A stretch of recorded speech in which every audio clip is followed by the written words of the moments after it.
Okay, we're gonna call this meeting to order. Unfortunately, we may be interrupted by the sheriff, but we're going to continue on right now. Can I have a motion to accept the minutes from the last meeting? It's been moved and second to accept the minutes from the last meeting. Do we have any discussion? All in favor? All opposed? Okay. Approved, 7-0. Next is our audit report.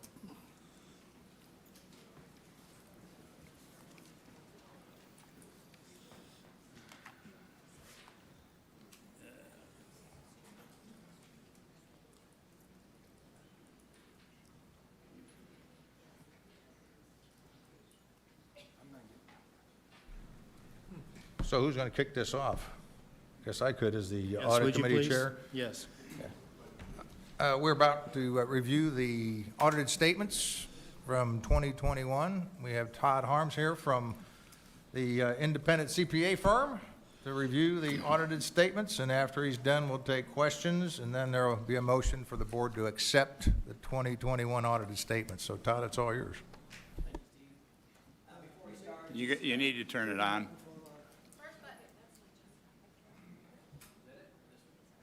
There you Okay, go. how's that? Good. Is that better?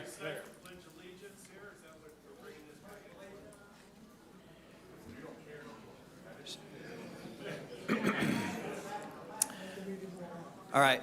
Thank you, Steve, for the introduction. Before we get too far along, I just also want to express our thanks and acknowledgement of a couple people that are here.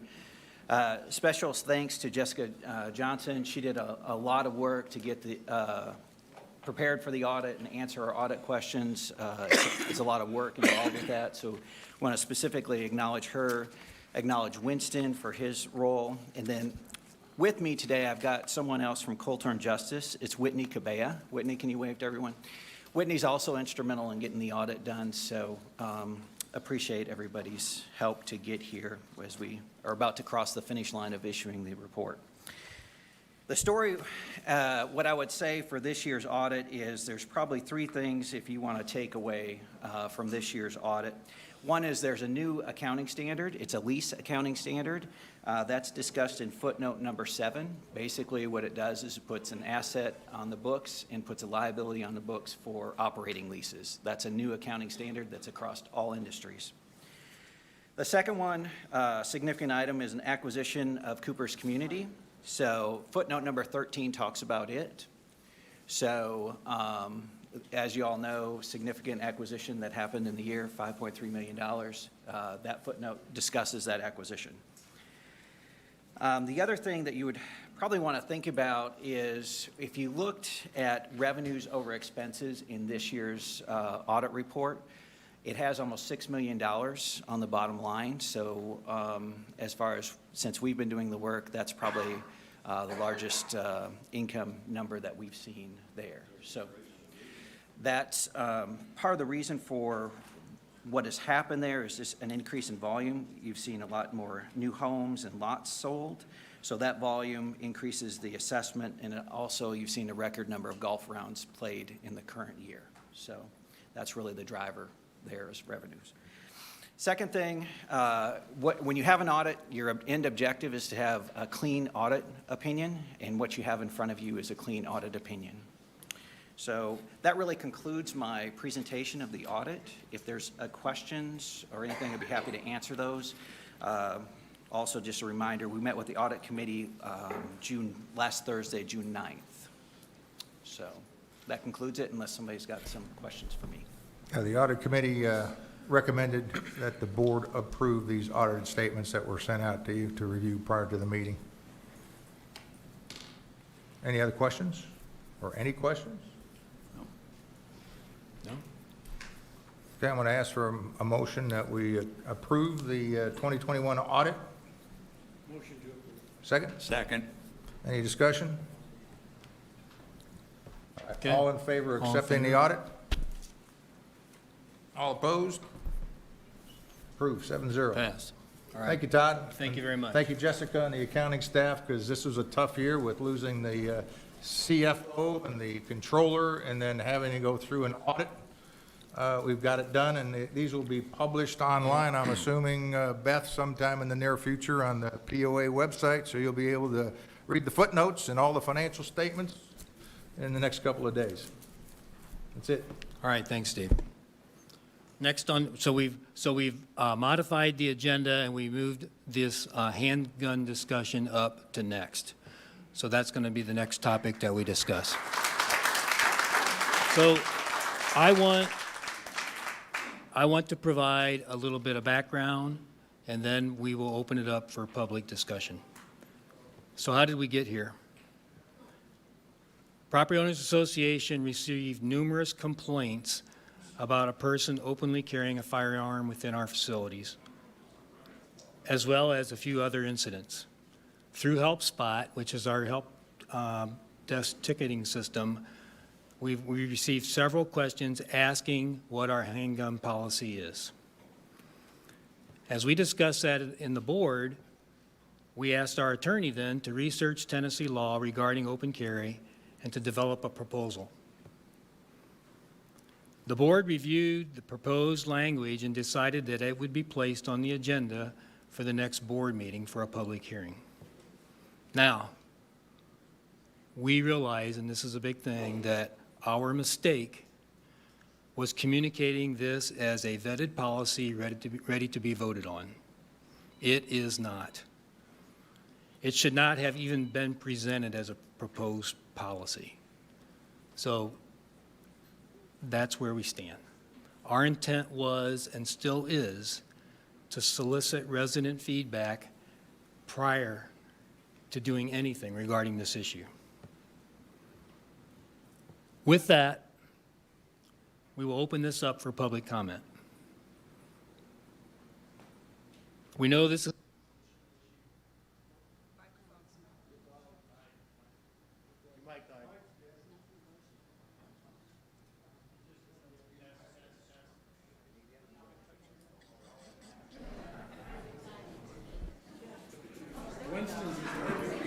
Winston's working. Can you hear me? No, not yet. All right, I think we're back.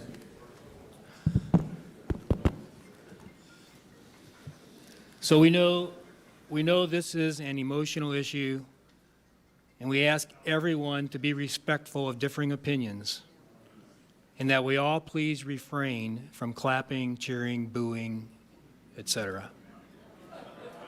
Please. We'd also like to limit comments to 2 minutes each so that everyone who wants to speak will have the opportunity.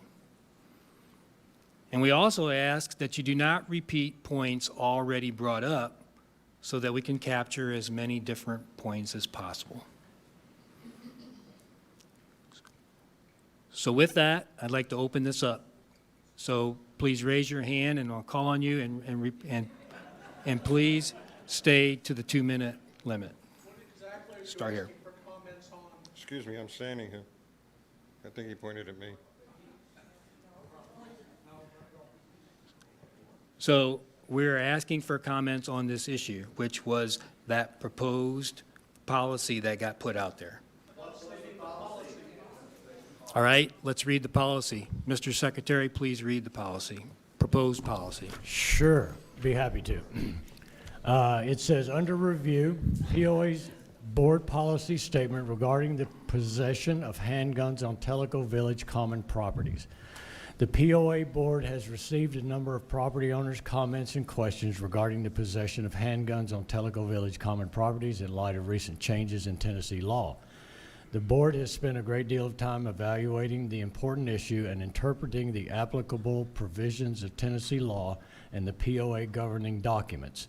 The board's primary objectives in this evaluation are to ensure that the POA is in compliance with Tennessee law and the POA's governing documents, and to continue to foster property owners' use and enjoyment of POA's common property facilities. To begin with, on July 1st, 2021, Tennessee legislature adopted what is known as a permitless carry law, which generally allows adults to carry a handgun either openly or concealed without a permit at most public and private properties, specifically Tennessee Code annotated 39-17-1307 was amended to create an exception to handgun permit requirements by requirements by permitting a person to carry a handgun either openly or concealed. If the person is A, at least 21 years of age, or 18 years of age and a veteran of honorably discharged from the United States Armed Forces, B, the person lawfully possesses the handgun, and C, the person is in a place where the person is lawfully present, ergo, trespass is not a lawful offense. However, despite the advent of permitless carry law in Tennessee, property owners are still authorized under existing law to prohibit the possession of handguns on private property, specifically Tennessee Code annotated 39-17-1359, broadly authorizes corporations, both for-profit and non-profit, such as the POA, to prohibit the possession of handguns on private properties by posting particular notice signage in prominent places, including all entrances primarily used by persons entering the property. The notice signage must expressly state, quote, "No firearms allowed," quote, and must include a pictorial representation of a firearm inside a circle and located under a diagonal line. Aside from Tennessee's statutory provisions, the POA governing documents have also been taken into consideration. Pursuant to Article 10 of the Declaration of Covenants and Restrictions for Tellico Village, the POA is charged with promoting the recreation, health, safety, and welfare of property owners related to the use and enjoyment of the common properties and the improvements situated thereon. Accordingly, Article 8 of the Declaration broadly authorizes the POA to create rules and regulations regarding the use of POA's common property facilities to enhance the property owner's use and enjoyment thereof. Based upon its authority set forth in the foregoing provisions of Tennessee law and the POA governing documents, and this is the line he's referring to, the POA Board has determined that the possession of handguns on Tellico Village common property shall be prohibited. The POA intends to proceed with placing notice on prominent locations of all POA common property facilities in accordance with the requirements set forth in Tennessee Code annotated 39-17-1359. That's the policy. Thank you, Pat. That's what was published. That's what we're here to discuss. So as each person comes up, I would ask you to please state your name and remember that we have a 2-minute time frame per person.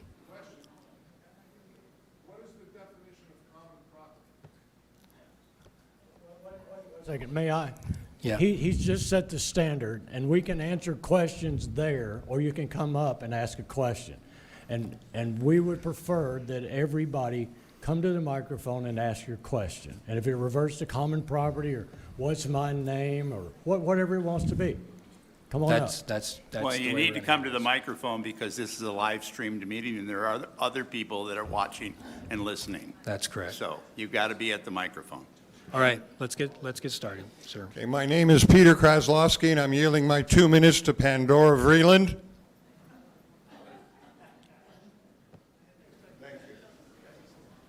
Good afternoon, board members. I'm Pandora Vreeland. Something about my background. I've lived here 17 years.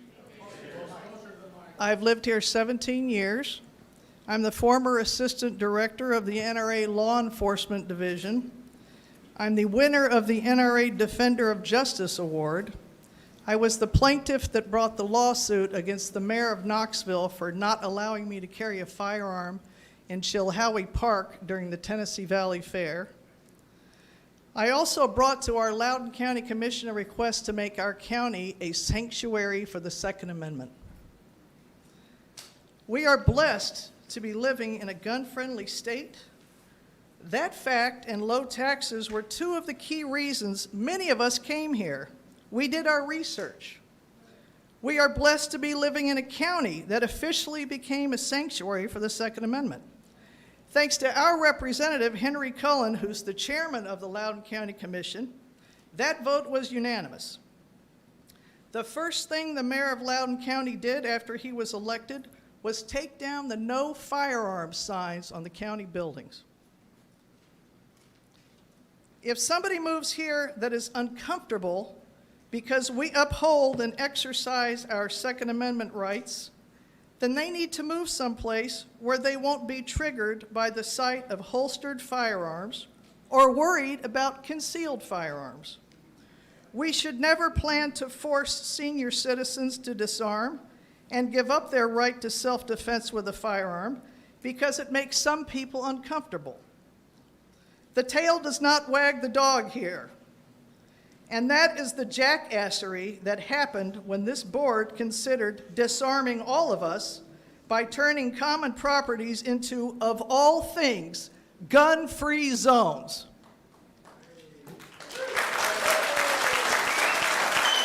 All right. Okay, thank you. I'd like to Thank make you, a Pandora. recommendation to the board. The next time this happens, the board should respond to such complaints with a brief educational factoid. Quote, "You have moved into a proud gun-friendly state and are now living in a county that is a Second Amendment sanctuary. As a POA, we value and uphold the U.S. Constitution and its Bill of Rights, and we adhere to state laws. If any or all of these things triggers you, we suggest you first read the Constitution Bill of Rights. We suggest you take a gun safety class, and we hope that you enjoy your retirement here among us. Or you can always find a new state that you will fit in comfortably without having to change everybody else around you. More succinctly put, I'm a Texan. Don't move to Texas if cowboy hats and boots trigger you." All right. Thank you. Go ahead.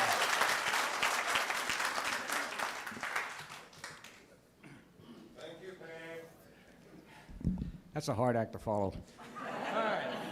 I'll give my name, rank, and serial number, but I just want to give a quick history of Tennessee gun laws, please. When the states' rights came about and other states started to allow carry of handguns, it was mostly done in a concealed basis. There were restrictions where there were instances where a person might have bent down in a store or reached up to grab an item in that particular store. The call went out, man with a gun. When the police came, and that unsuspecting soul got arrested for indecent exposure. Okay. The unintended consequences of this law seems to be why we're here today. My name is Bob Ratcliffe. I chair the Shooting Sports Association here in the village.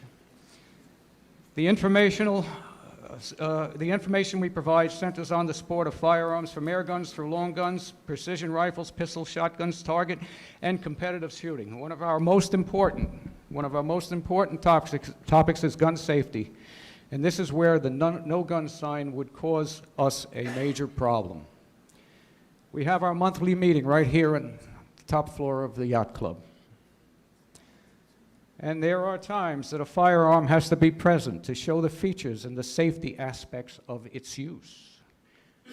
I make it exceptionally clear to anyone who brings a firearm into display to be sure that it's boxed in a nondescript as possible case and go from the front door directly to the elevator, right here to the top floor. I then check the firearm that it is completely safe, unloaded, and there is no ammunition present. It is after that point where discussion about the safety features and operational issues on this firearm ensue. The only way to fully understand these points is to show hands-on features. Bob? Yes, sir. You're running well over 2 minutes, so if you could summarize, get to.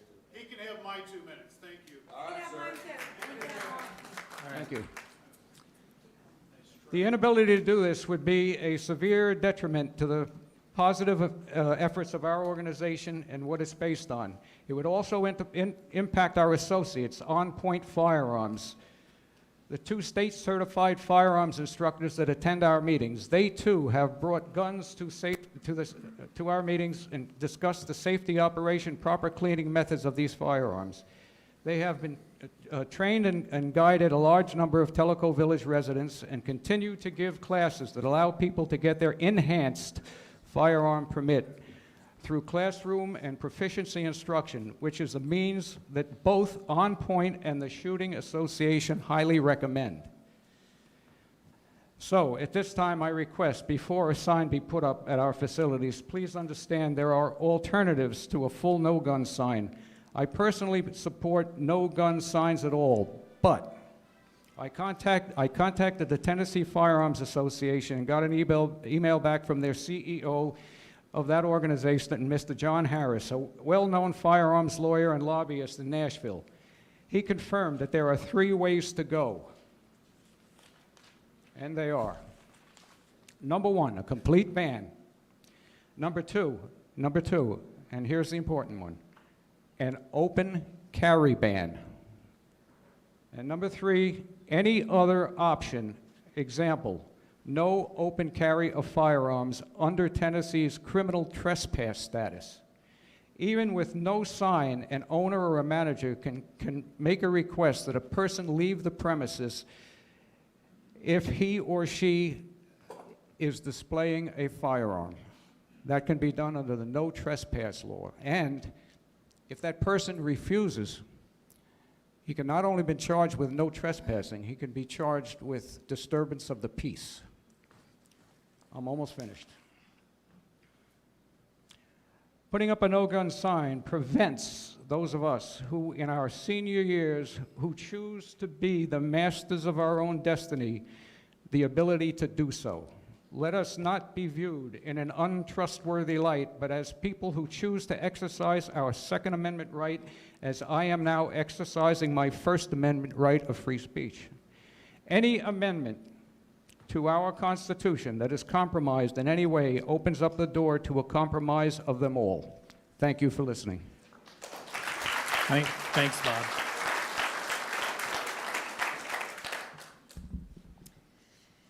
My name is Barbara Merrick, and I've lived here for almost 2 years.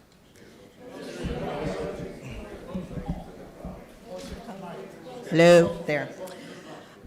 Okay, can you hear me now?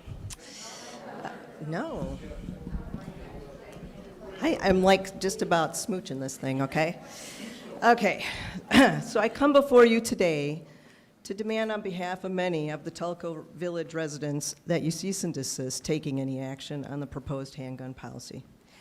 The reasons for this request are as follows. As board members, you have a fiduciary duty to the organization in which you serve.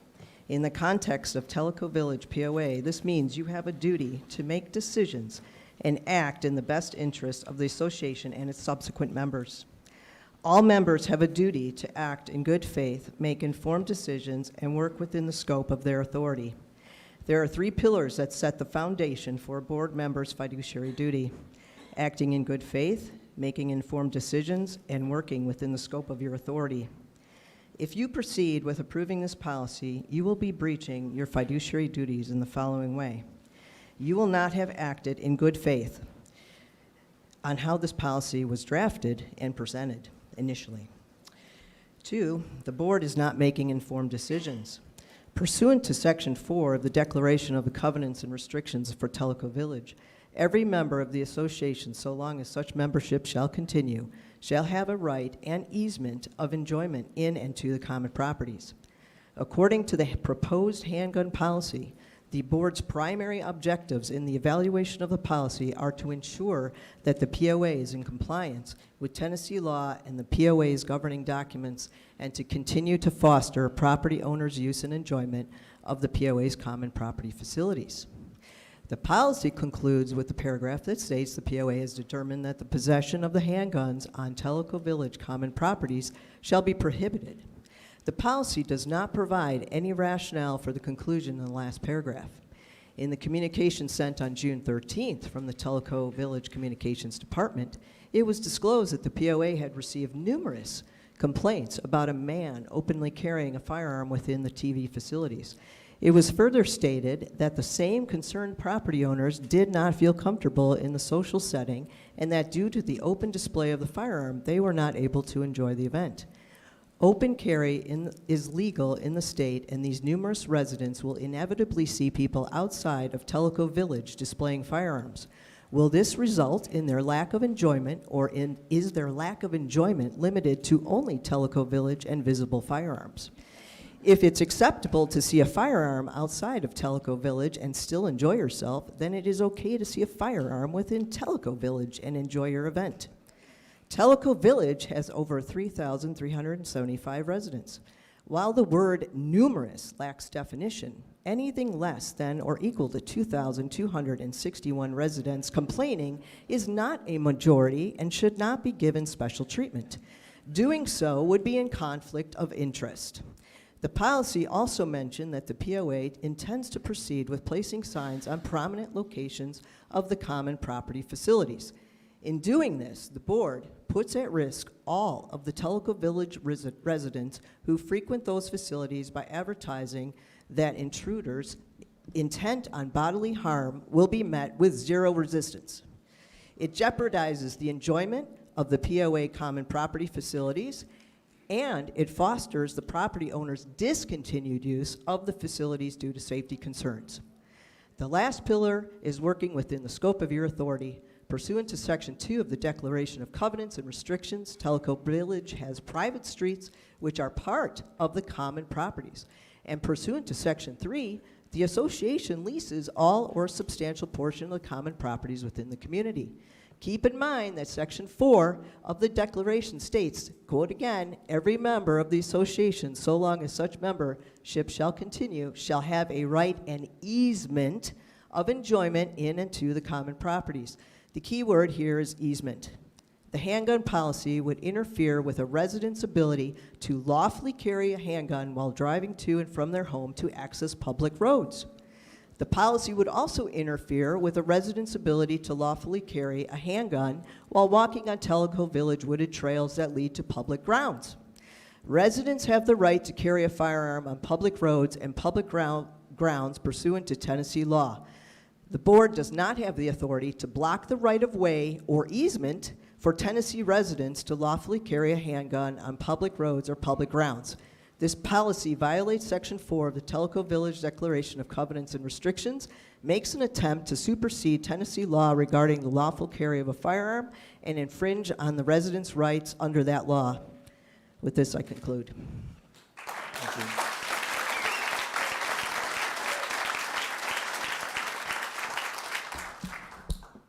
I don't know if I've got this right or not. Can y'all hear, can you hear me? Just put it by your mouth. Yeah. Right there. Y'all hear me now? They stole most of my thunder. So anyway, all I want to say is this. I'm a Vietnam veteran, served the United States Marine Corps.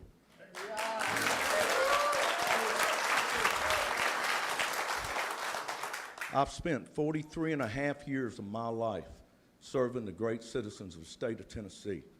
I rose up through the ranks as the police chief of Memphis. I served Governor Bill Haslam as a deputy commissioner of safety for 6 years. I watched my father get murdered at the age of 10 on the streets of Memphis. I made the scene where a woman stabbed and killed her boyfriend over a 25-cent package of ramen noodles. There's nothing you can't tell me that I haven't seen. If I carry, you'd never know it anyway. I get that. I was also the president of the Tennessee Association of Chiefs of Police and Governor Phil Bredesen, and we fought against, everybody mad at me here, but we fought against open carry because at the time we were concerned about the crime and the gangs and the things we were dealing with in Memphis. Also, that was the position of the Chiefs Association and the Sheriff's Association and the District Attorney's Office. So we supported it. Well, you know what? They passed it. It's the law. So I follow the law. I don't care now. It's the law. I do exactly what they say. But I'm just going to tell the board this. You really need to think about what you're doing. I know crime. I'm telling you, I'll put my record against anyone in this county, anywhere up here in the East Tennessee of what we did in Memphis to fight crime. All I'm trying to tell you is you put these signs up. I don't feel I have to carry in the village. I don't want to broadcast that, but I don't think I do. I will now, because I'm telling you, you're inviting criminal activity into this village. You got to believe me on this. I just want the board to think about this, and I'll close. I'm not here to belittle you, to say, oh, I'm so mad at you. I am here to say this. You need to get back in touch with the citizens. You need to get in touch with the community. I'm telling you, you do. You just got to listen, come up with a good plan, and if you want to post a sign out here, I'm pretty damn sure you can, if you want to post it.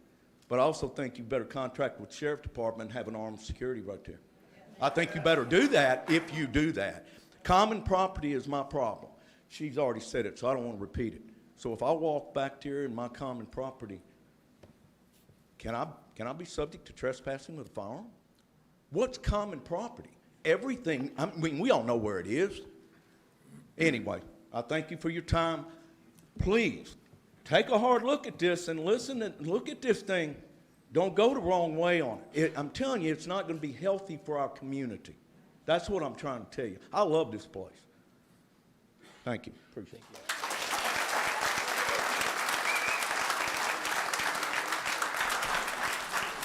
Hey, Marty, holding the 2 minutes, I don't think it's going to work, because what you're going to end up is the same thing where someone will start speaking and someone will say, I we'll was take gonna it in tell my you, 2 you minutes. just So start dinging me if I get even close to 2 minutes, because. I'm going to stop keeping track of the 2 minutes. All right.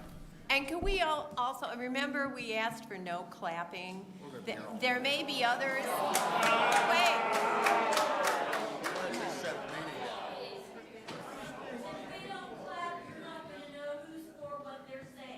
We can take a vote. I would respectfully disagree with that statement. I'm here listening. I So- don't need to listen to your applause. That Let's all doesn't tell just, me anything. so the bottom line is, let's all just be as respectful as we can. Let's continue on. For those of you who are coming up here, just a small tip, if you need to adjust this, just squeeze this top with a pistol grip, and it can go up and down.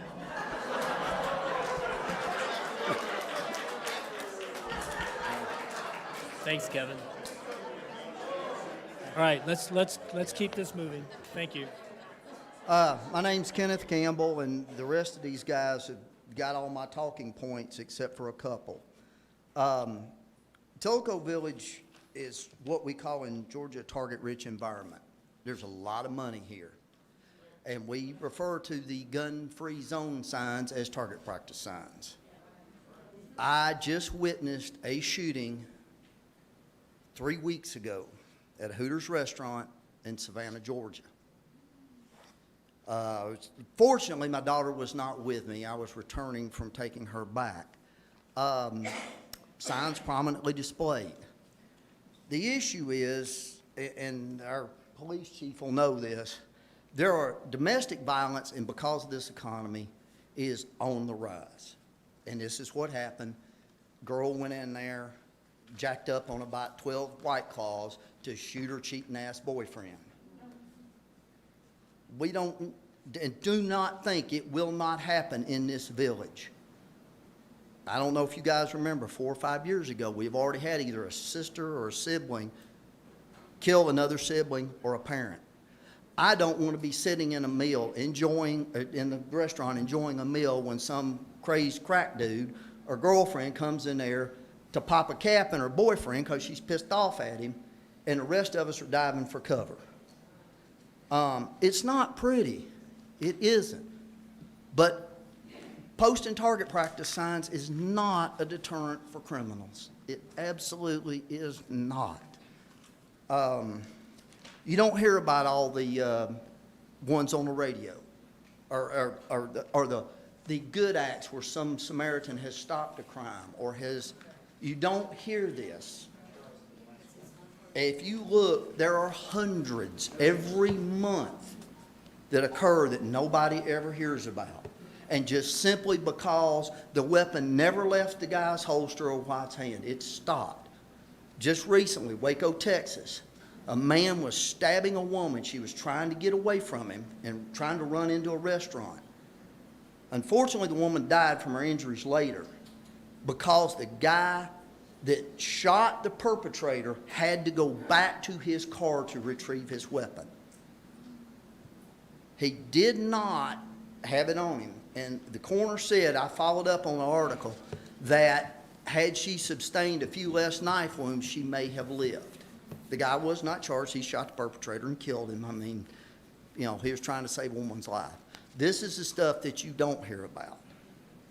So, you know, think about the good that it does do that you never hear about. All right, thank you.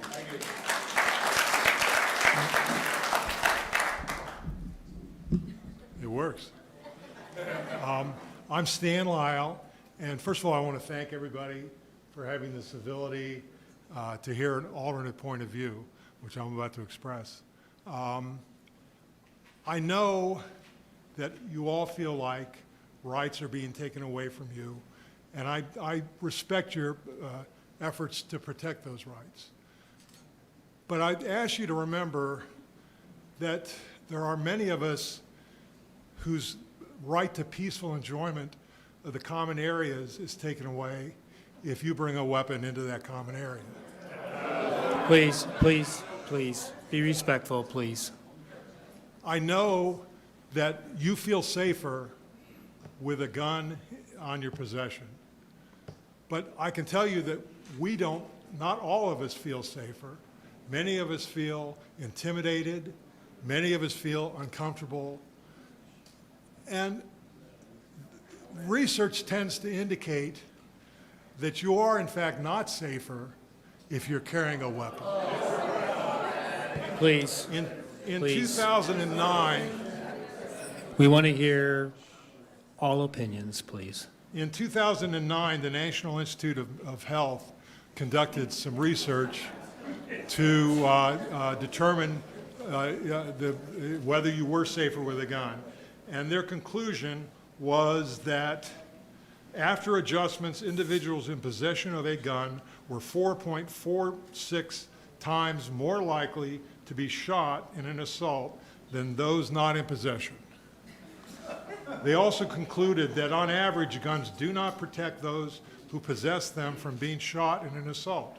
Although successful defensive gun uses occur each year, the probability of success may be low for civilian gun users in urban areas. Such users should reconsider their possession of guns, or at least understand that regular possession necessitates careful safety countermeasures. Thank you. Thank you. All right, next. Please adjust it so we can hear you. I don't want to use the pistol grip, I'm afraid to. Thank you very much for your time. I really appreciate the opportunity to address you today. Hello, sir? Can you hear me should now? lower it. Yeah, okay. My name is Randy Vogel. And in order to put this into context, I would like a little information to help me understand this. How many incidents of gun violence have there been in Tellico Village in the past year? 2 years? Two recently of gun violence. So well, I didn't hear anything from the board, so I've got to consider that really it's not a problem. It's not an issue. So it appears to me like that perhaps the current proposal might be an ineffective solution to a non-existent problem. And that's something that I don't think we need to be wasting our time on. There are far more important issues out there, far more important things that we need to be looking at. I might remind you that there are also people that are afraid of dogs. Definitely afraid of dogs. They are. They've been bit by dogs. They've had incidents happen in their lives. They're afraid of dogs. So if this board were to hear from residents that they think that there ought to be dog-free zones, are we going to see a proposal come forward because there are individuals afraid of dogs? I mean, this is a very real analogy. I think that Tennessee law is sufficient. I think we're all happy with the provisions of Tennessee law. It's one of the reasons why I moved here. And I would respectfully ask you to reconsider and let common sense prevail. Thank you.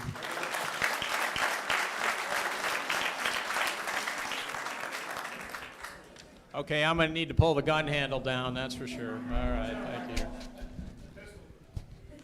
First of all, I'd like to say you guys really know how to draw a crowd. I thought I knew how to draw a crowd. You guys are actually even better at it.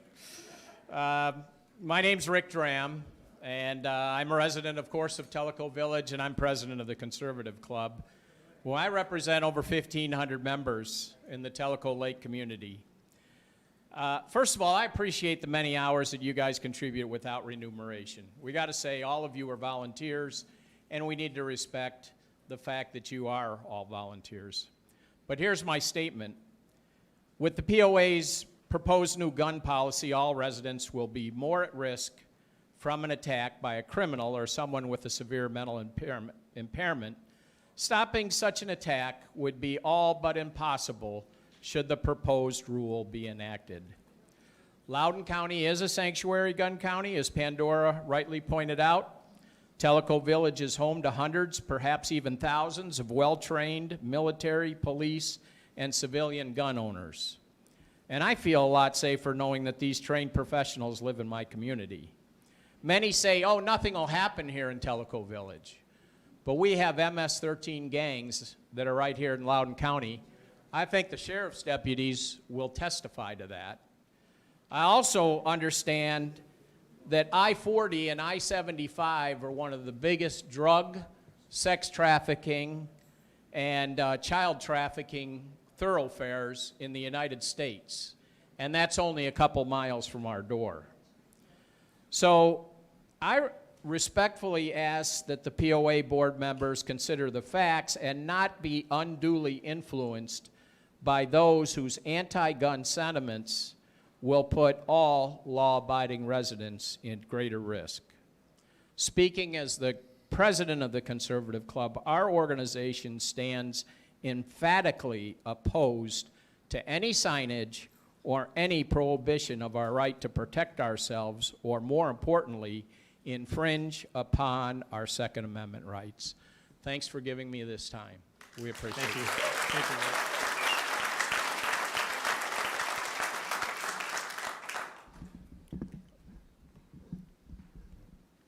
My name is Dave Gross. I'm a 3-year property owner and resident in Tellico Village. I moved from New York State for similar reasons as most people in this room, I'm sure, moved to Tennessee.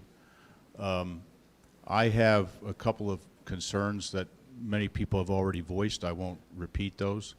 I have one question for the board. However, I'm a bit confused. I don't think I'm a slow thinker, but I am confused about something. The secretary in the beginning of the meeting read a rather lengthy statement, and at the end mentioned a proposal that the board was making, which I think is what got published, perhaps prematurely. But it seems that statement seems to conflict with what Mr. Inkrit said about the board not intending it to come to this point. It seems like the statement indicated that the proposal was far more advanced than you've indicated, and I'd like the board to perhaps clarify that. Secondly, I hesitate to remind the board of this. I don't think I will, about being elected officials. This is a relatively small group here representing the vocal side of Tellico Village on this subject. There's a much larger audience that isn't being heard here today that at some point needs to be heard from.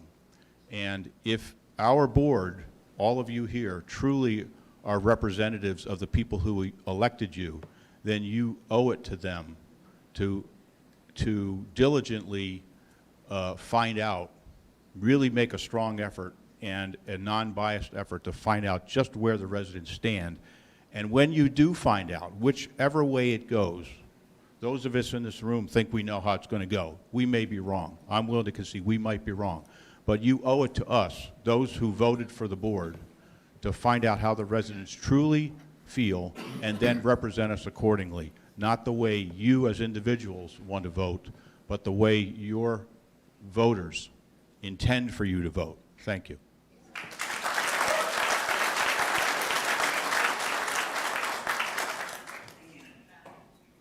Good afternoon. I'm Michael Lackey. I had a great long speech prepared and everything. Seems like everybody's covered most of the points. One of the things I would like to ask from the assembled crowd is those in favor of this handgun ban, please raise your hands or speak up at this time. Those opposed? Board, you have your answers. Thank you.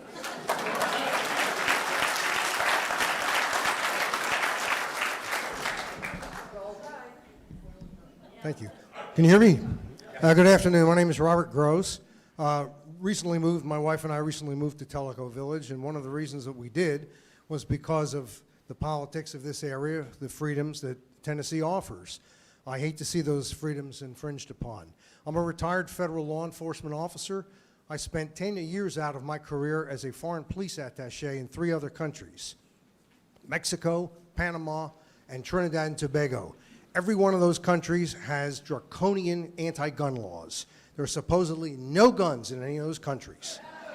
All I can tell you is they all have a higher murder rate than the United States. The people are defenseless, and they have the highest crime rates in the world.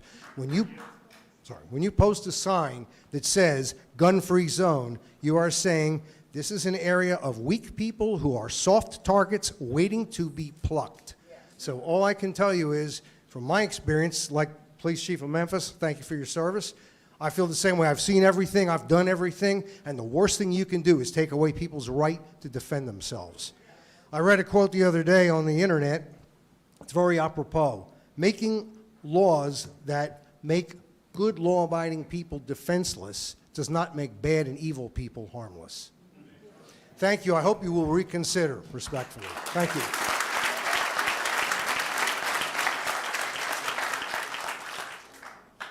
Okay, thanks for the opportunity. For better or worse, my name's Bob Denny. Some of you know me.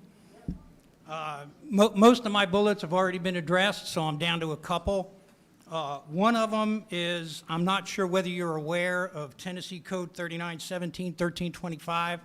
That renders the property owners, it renders them harmless if there's an incident on their property where they didn't prohibit guns. All right, so the way, as it exists now, there is no policy. So it's legal to carry a handgun on common property. If there's an incident because of that, you cannot be held liable according to Tennessee Code. So people who, I've seen the argument that we're liable if something goes wrong. No, we're not. Absolutely not. Once you make it a gun-free zone, it's very possible that you will be held liable. If you render somebody defenseless and they are harmed because of that, you could be. And I think, as an earlier speaker mentioned, that might be in violation of your fiduciary responsibilities to protect the membership. So there is a liability issue. The one other really was more of a question for you guys. The question is, how did this statement become a statement? There's a policy on our board website that says, in part, POA bylaws specify that the board's meetings shall be held open to all members of the POA, except for discussions of personnel matters, matters covering litigation contemplated, threatened, or existing. How did you guys get together and put this together? Seems to me that that was kind of a violation of what some states call a sunshine law. Your own policy says you won't have those kinds of discussions in private. That's a question for you, but I'll ask you to answer it another time because I don't want to waste the rest of my 2 minutes.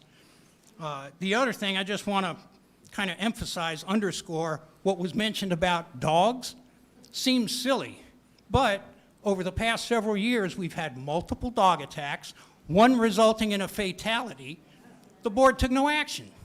We've had no attacks with handguns, and the board jumps in and takes an action. And I'm sure that you have been approached at least somehow to control dogs running free. You didn't respond to that. So my second question then is, why are you treating handguns differently from other threats that our membership is exposed to? Thank you.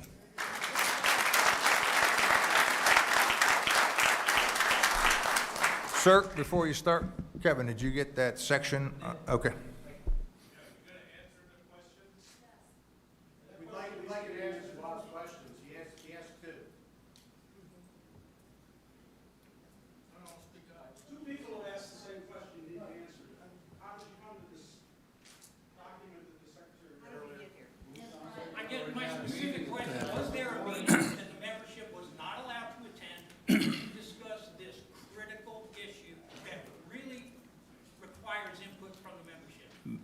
Bob, let me address that.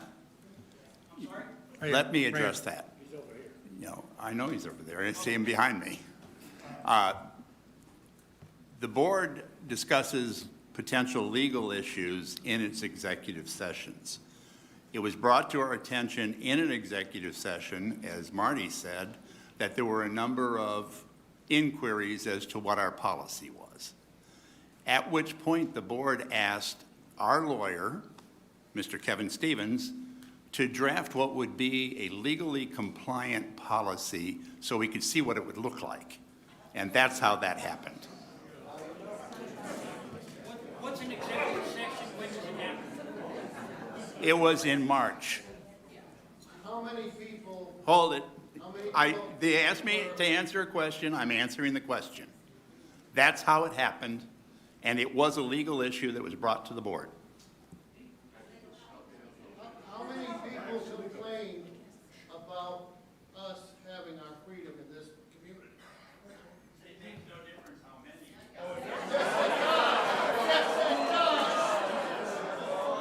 Okay, let me finish my statement. You can yell and scream and do whatever you want, but when we hear from property owners who say they have issues, we try to take them seriously. All we did was ask our attorney to tell us what a compliant policy would look like. It was always our intention to bring it to the community. It was hang on. And it was miscommunicated that it was going to be up for approval today. It was up for discussion. So yes, and that's why I started off the way I did. So this board apologizes profusely for the way this was communicated. It should not have been even put in any type of policy format. You just need to trust us on that. If you think this board would pass something without having an open session and stuff like that, then you are mistaken. I'm sorry. I'm sorry. We would not do that. We are one of you. We are members of this community. So please, please, give us the respect that you want to have as well. We are not trying to screw anybody. We are not trying to make this community more dangerous and more at risk. We are not trying to do that. We are trying to take into consideration all resident issues like this. So please take it in that context. That's all I can ask. Let's continue. Hi, my name is Tim Brinley. I'm an NRA instructor certified in rifle, shotgun, and pistol. I'm also an NRA range safety officer. I've had over 24 hours of concealed carry in 6 states and have had extensive defensive pistol and training for critical situations. The outside the waist holster is the most effective way to draw a gun in a critical situation. Since the bad guy has already drawn his gun, weapon, the ability to draw and shoot in 1.5 seconds is critical. Ask yourself, why don't police officers wear concealed carry? And the answer is, when seconds count, the outside the waist is the best choice. The outside waist is essential if you are seated at a table, like one of our restaurants. The bad guys don't display their weapons until they're ready to use them. We are not the bad guys. We are the sheepdogs that are protecting our loved ones. Many of the things spoken here about is having concealed carry and outside the carry is a deterrence. But one thing that's never spoken much about is situational awareness. In a school, in a theater, in a restaurant, when something happens, it's the people around you that have situational awareness. The people that will protect you and your loved ones.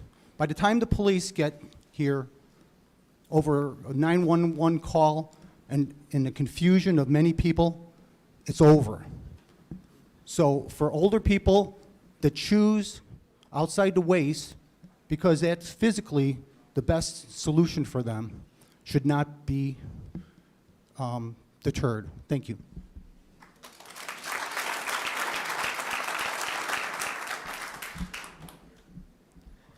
Most of you guys know me. I ran for sheriff, Marty Ward.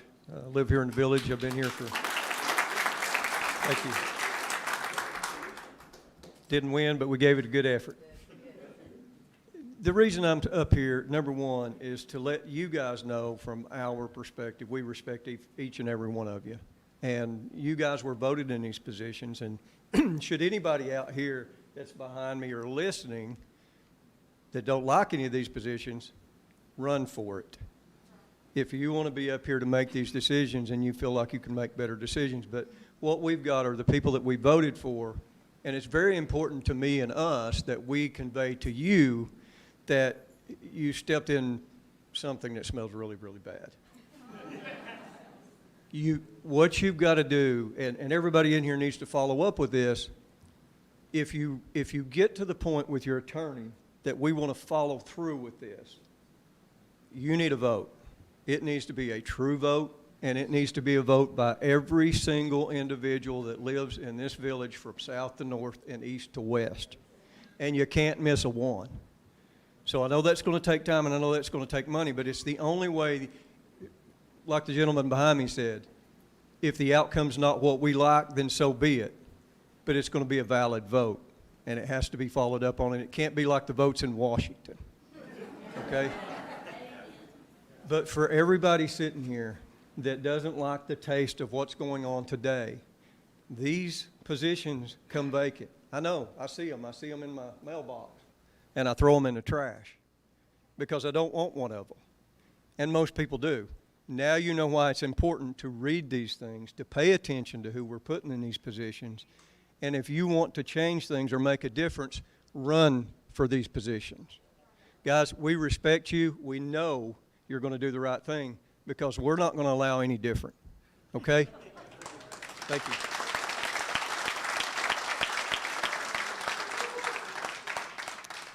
I'm Bob Brennick. I've lived in the village for 9 months. I just want to tell you, I moved here to Tennessee because of the taxes and because of the gun laws. If this policy had been in place, I would not have bought in Tellico Village. I mean, that's it. I would have bought in Tennessee somewhere else. My second point, and people I think have already beat the drum, but when you say numerous, what does that mean? Is that 3 people? Is that 2 people? Is that 1 person vocal? And I haven't heard that from you, and I'm guessing it's a very low number because if it was 87 people, you'd be saying it's 87 people. All right? My second question for you, you gave direction to the attorney. What direction did you give him? Did you say, here's the issue, we got a guy with a gun on his hip who's a pain in the ass. How do we address that? In which case, if he's any good, he would have told you how to address it. Or did you say, let's just put a policy up and hang signs, how do we do that? And I suspect the direction given to him was the second. All right?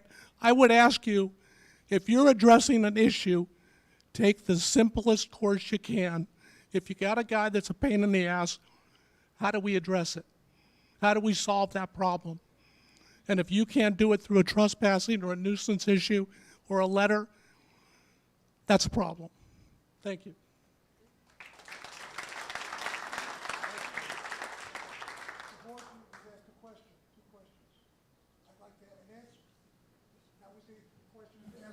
There were 3 complaints. 3. Well, do you want the answer or not? There were 3 complaints made on HelpSpot. Pardon me, but we asked our attorney what we should do, And what would a policy that was compliant look like? Well, that's all we asked. We See, didn't decide to approve anything. All right, let's move on. Yeah, well, it was wrong, and we apologized for that already. Good. One of the points that I missed making up here, and this might fall into one of your 3 complaints. I had 4 phone calls yesterday that someone had complained on me open carrying on the golf course. I've been in law enforcement and the military for the last 30 years of my life. I've carried a weapon for the last 30 years. Nobody has ever seen it. Nobody. My wife had no idea. A couple of weeks ago, we went to eat, and she gave me a hug, and she said, "What's that?" I said, it's my gun. She said, "I didn't know you carried a gun." I said, "We've been married 31 years. I've carried one for 31 years. So I've never open carried. I've never practiced open carry, and I don't believe in it. Number 2, I can't get on these golf courses over here, so that's why I'm a member at Wind River, and I've played maybe once out here in the last 5 years. So whoever told you that is a liar. Thank you.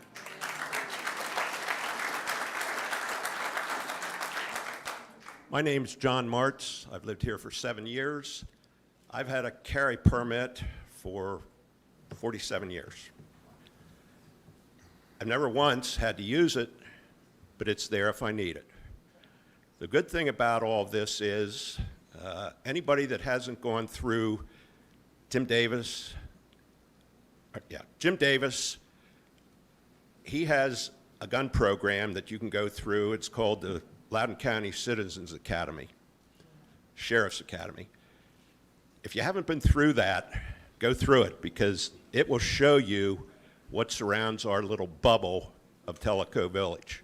You don't want to get into a fight with any of these people, number 1. And number 2, these people are going to want food, they're going to want gas, they're going to want money so that they can survive.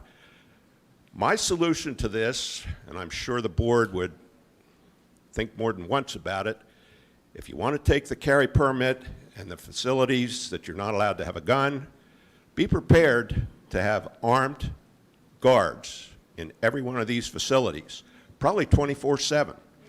If you think you can afford this on our money, I think you have another thing coming. Thank you. Thanks.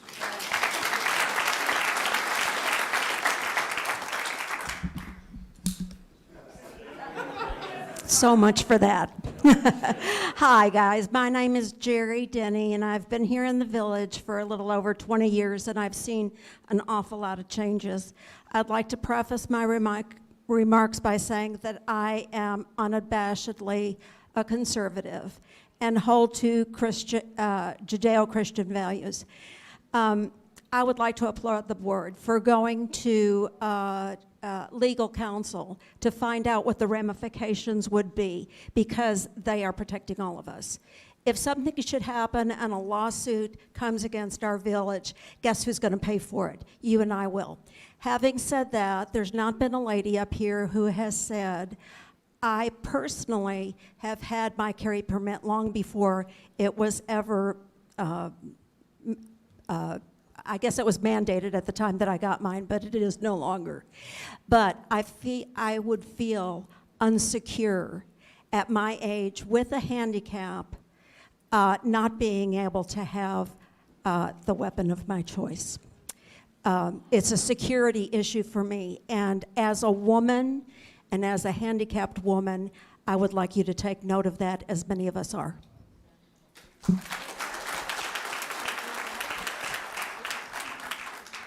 Hello, Randy Gann. I've been here for 5 years. I'm a retired 35-year law enforcement officer.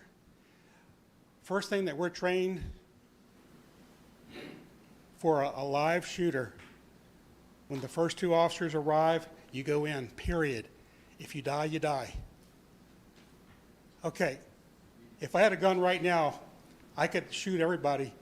You got police and the sheriffs in the back, but the guy back here just told me they have a 5-minute plus response time. What happens in that 5 minutes or less? It's too late. I carry a gun, not now, but under the federal LEOSA program, which allows retired police to carry a gun anywhere, anytime, any place, in the United States and any property that's owned by the United States. And that federal law supersedes no matter what you do.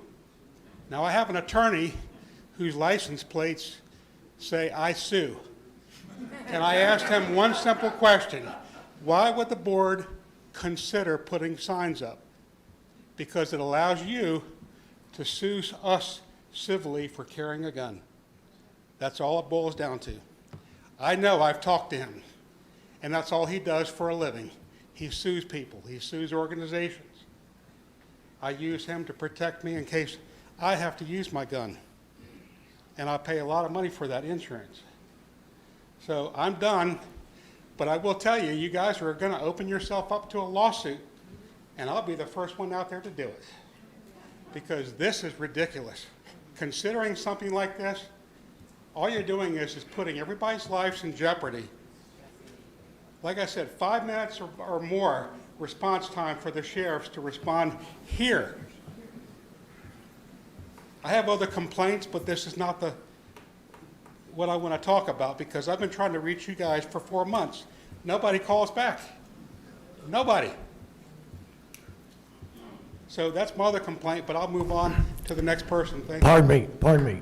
Have you called me? I've called and left messages since February of this year. My house? No. I've called the POA.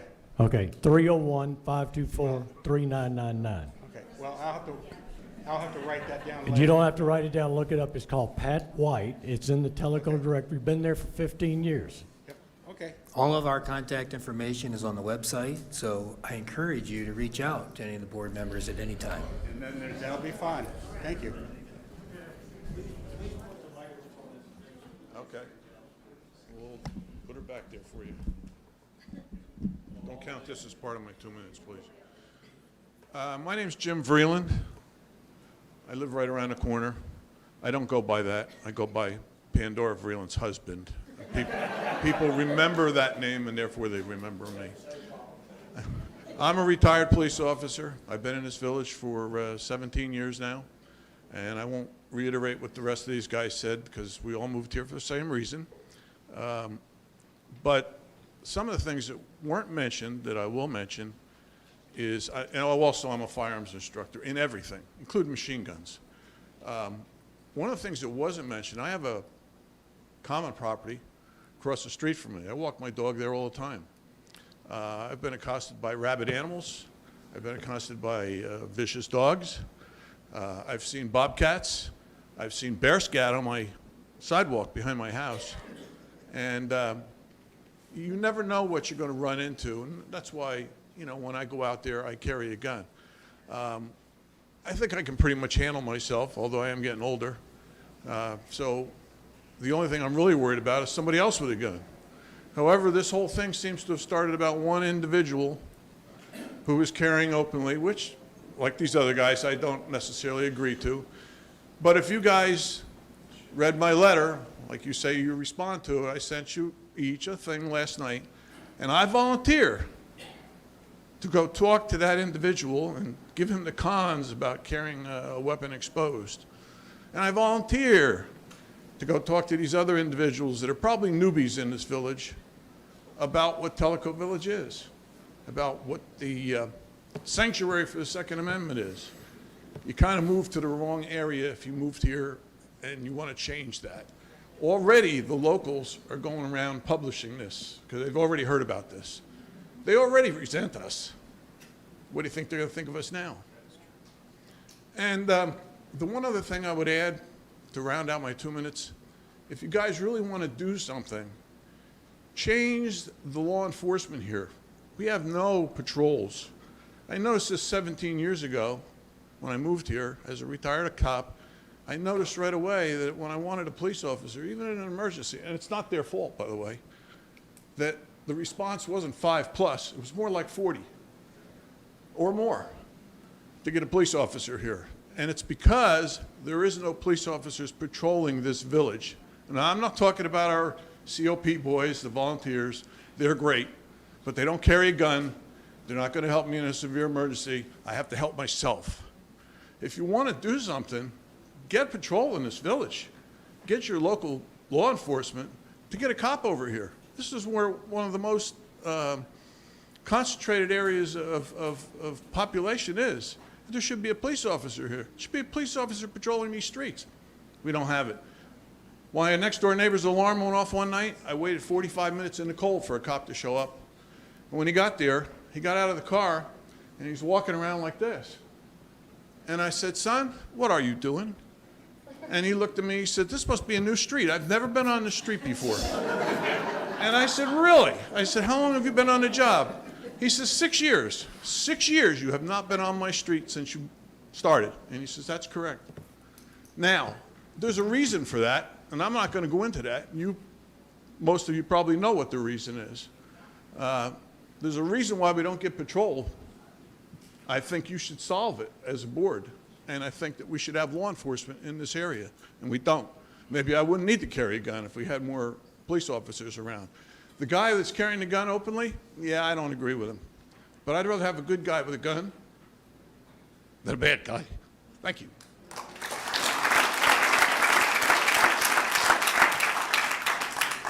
Hello, my name is Kevin Kelly. I've been a resident for 3.5 years.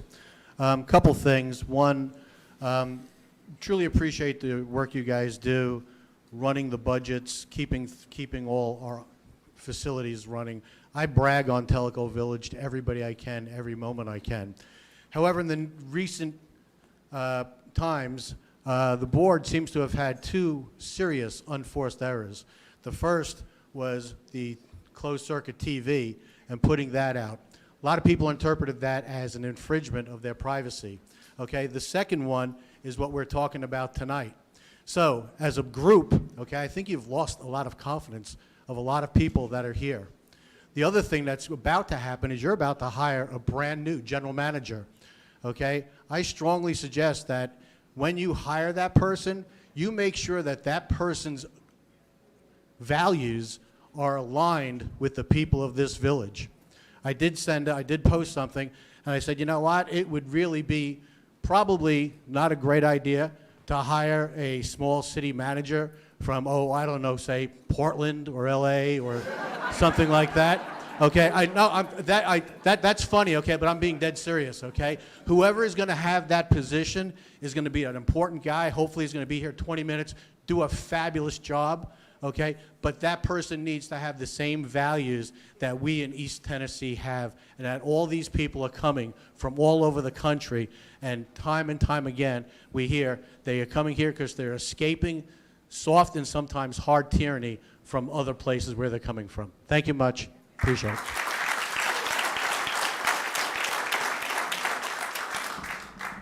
Oops.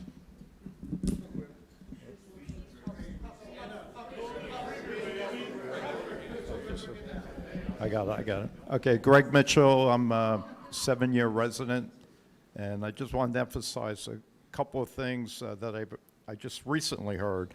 But I did attend a meeting a few months ago where we had candidates for the sheriff's department at a meeting downstairs at the yacht club. And one of the things that came up many times was the amount of patrols that we have here in Tellico Village. And the 3 gentlemen who were running for the office, really no one has a solution to this problem. And this is the first place I've ever lived where I could go a month or more without seeing a law enforcement officer driving through my neighborhood. So I do have concealed weapon. I had it when I lived in Virginia. I went through the training in Tennessee so I could get the permit here. And I think it's important right now to have it for that reason, is that we really do not have a police presence in Tellico Village. So the other gentleman alluded to it. I won't emphasize more than that, but I will go back to that meeting, and it was a problem I've been aware of, and then being at that meeting was very concerning when people really don't have a solution. And then I heard, recently the new sheriff had a meeting here in Tellico Village. Unfortunately, I was out of town, about a neighborhood watch, and I will be looking into that to see if I can assist them with that. But, again, what good is a neighborhood watch if the people doing the watch really aren't armed? All right? So we live in a different world today, unfortunately, And I think it is important that the board take that under consideration. So thanks for your time. I do appreciate everything you do, and I hope you will listen to the people who came to the meeting today. Thank you. Nice job.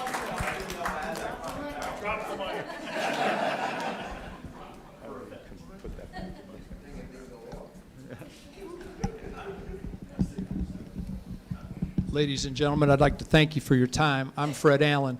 Mr. White, I like your style. I like that you're available. Because you're available.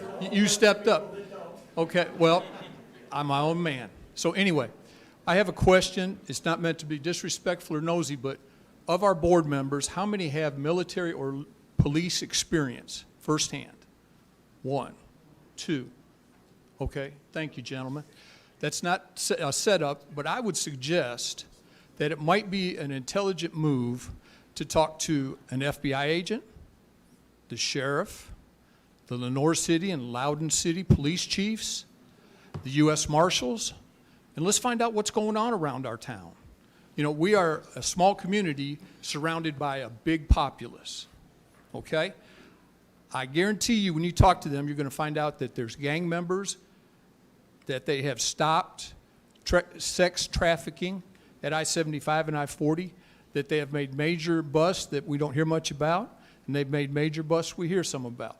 But only an intelligent person would try to make a big decision like this without all the facts. And to get all the facts, you got to talk to the people involved. Thank you.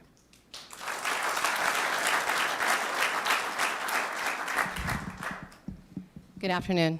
My name is Tammy Markell. I've been in Tellico Village for 4 years. As a female, as a woman, I'm hoping that I represent people here, friends, family, my children, my 2 daughters. I moved here from California because I'm drinking Tennessee's Kool-Aid, and I want to feel secure. And I have carried a weapon for probably 35 years as a 27-year veteran on the police department. And people have hit on a lot of things, so I'm not going to waste your time regarding it. But there are a lot of walking trails. I carry my gun wherever I go. What we have to remember here, I think, and to consider, is that we have a lot of building going on in this community.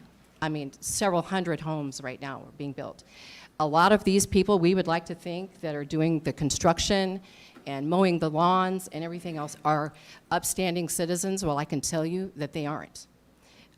There's been people that have come to my home and in and around my area, and I can tell you what, I can peg them off, and turns out, yeah, they're meth heads, which we have a huge problem here in Loudoun County. That's something to remember. I want to feel safe in my community. I want to be able to go on a walk alone and not have to take my husband or call someone else. I want to feel secure as a woman.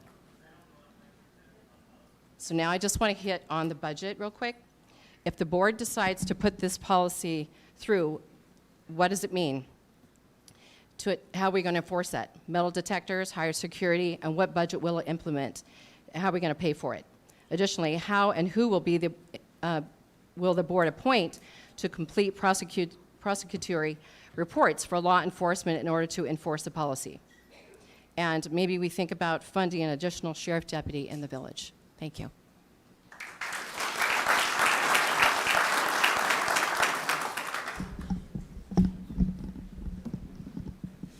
Hello. My name is Roy Beavers. I've been here about 4 years. I'm not an attorney, but I'm a retired captain from the Connecticut State Police. I have 27 years of service, and I'm highly trained in the safe use of firearms, as is the case with somewhere around 200 other police officers that are retired to live in the village here. But that's not what I wanted to talk about. I wanted to make a point that I thought would have been brought up already, but you can hear me okay? One of the things that I'll get point out, I'm not a lawyer, but when I was reading the statutes, it seems to me that when the state of Tennessee came up with this law for the open carry and permitless carry, and to be full disclosure, I'm not a fan of open carry. I don't know many police officers that are, but that's not the point. The point is they made a provision for businesses and private property owners to be able to say, I run a bakery, I don't want you in my business with a gun, and they can make this post. I, as a patron, can decide if I want to go into that establishment or take my business elsewhere. This is different. we live in a small city here, of which all of us pay dues to use all these amenities, everything here. If you do this, then it's the same as like if Sweetwater said, nobody can carry a gun outside their home. I can't exercise my Second Amendment rights. I have a pistol permit in Tennessee, a law enforcement permit, not the Leosa pen as previously referred to. But this is not the same thing. So if you do it here, you're preventing everybody who is a lawful gun owner from being able to use the amenities that we pay to use here. And not to contradict the earlier statement when a guy was given the statistics about you're not as safer with a gun, I can assure you I'm safer with a handgun than without one. Thank you very much.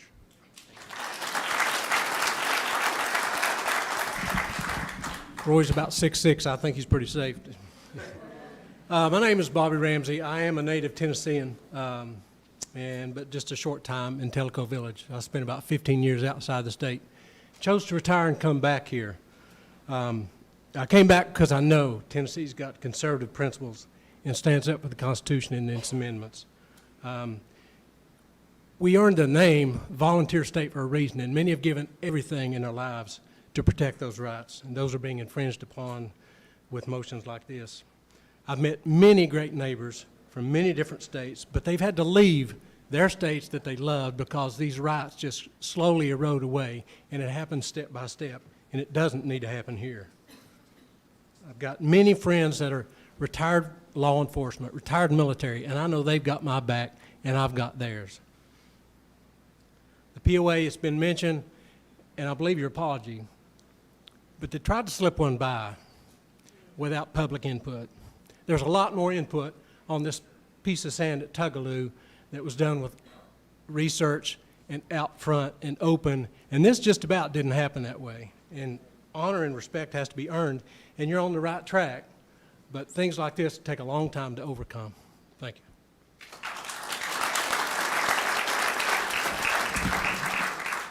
Hi, my name is Charles Anderson. Lived here about 1 year and 8 months. I'm going to go a little bit of a different route than others have went. And this is going to be why we want to carry guns in whatever we need to protect ourselves. Just like in your athletic facility there, what if somebody just walks in? There's nothing that stops anybody from walking in there and shooting everybody down. We just had this problem in Texas. If there would have been somebody there, somebody that, actually if they just would have locked the door, but nobody did that. Our doors aren't locked on those facilities. So you have to always be prepared. And they could have stopped a lot of those kids from getting shot and killed at that school.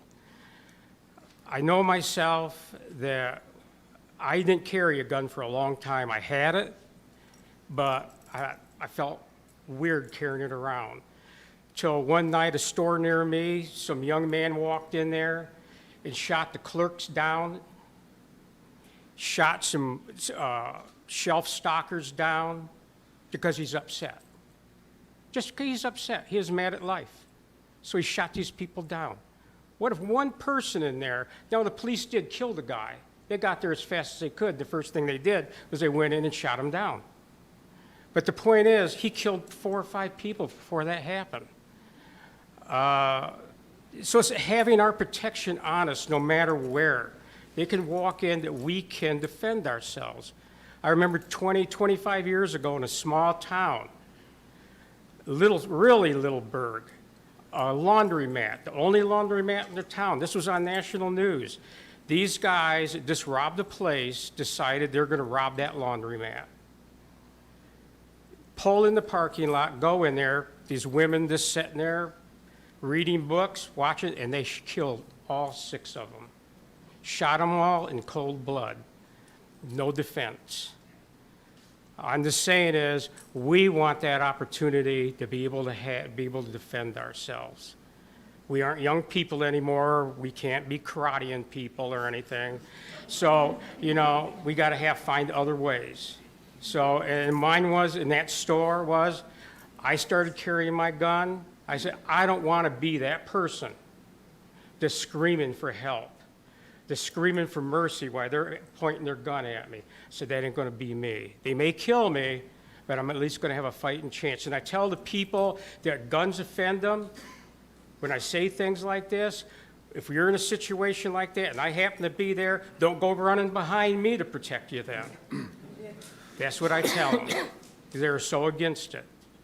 No, I would really protect them, but I tell them that. Thank you.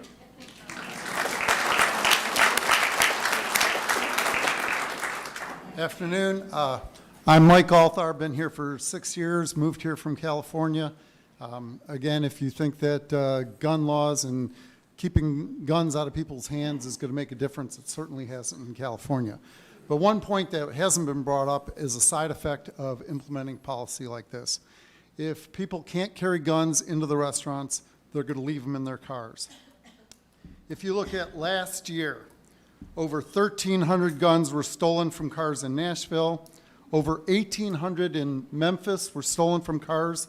The police chief of Memphis had her handgun stolen from her car because she didn't carry it into a store with her.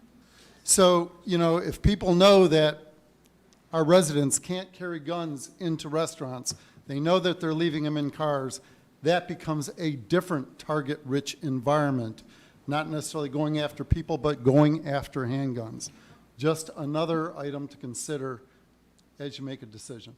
Thanks.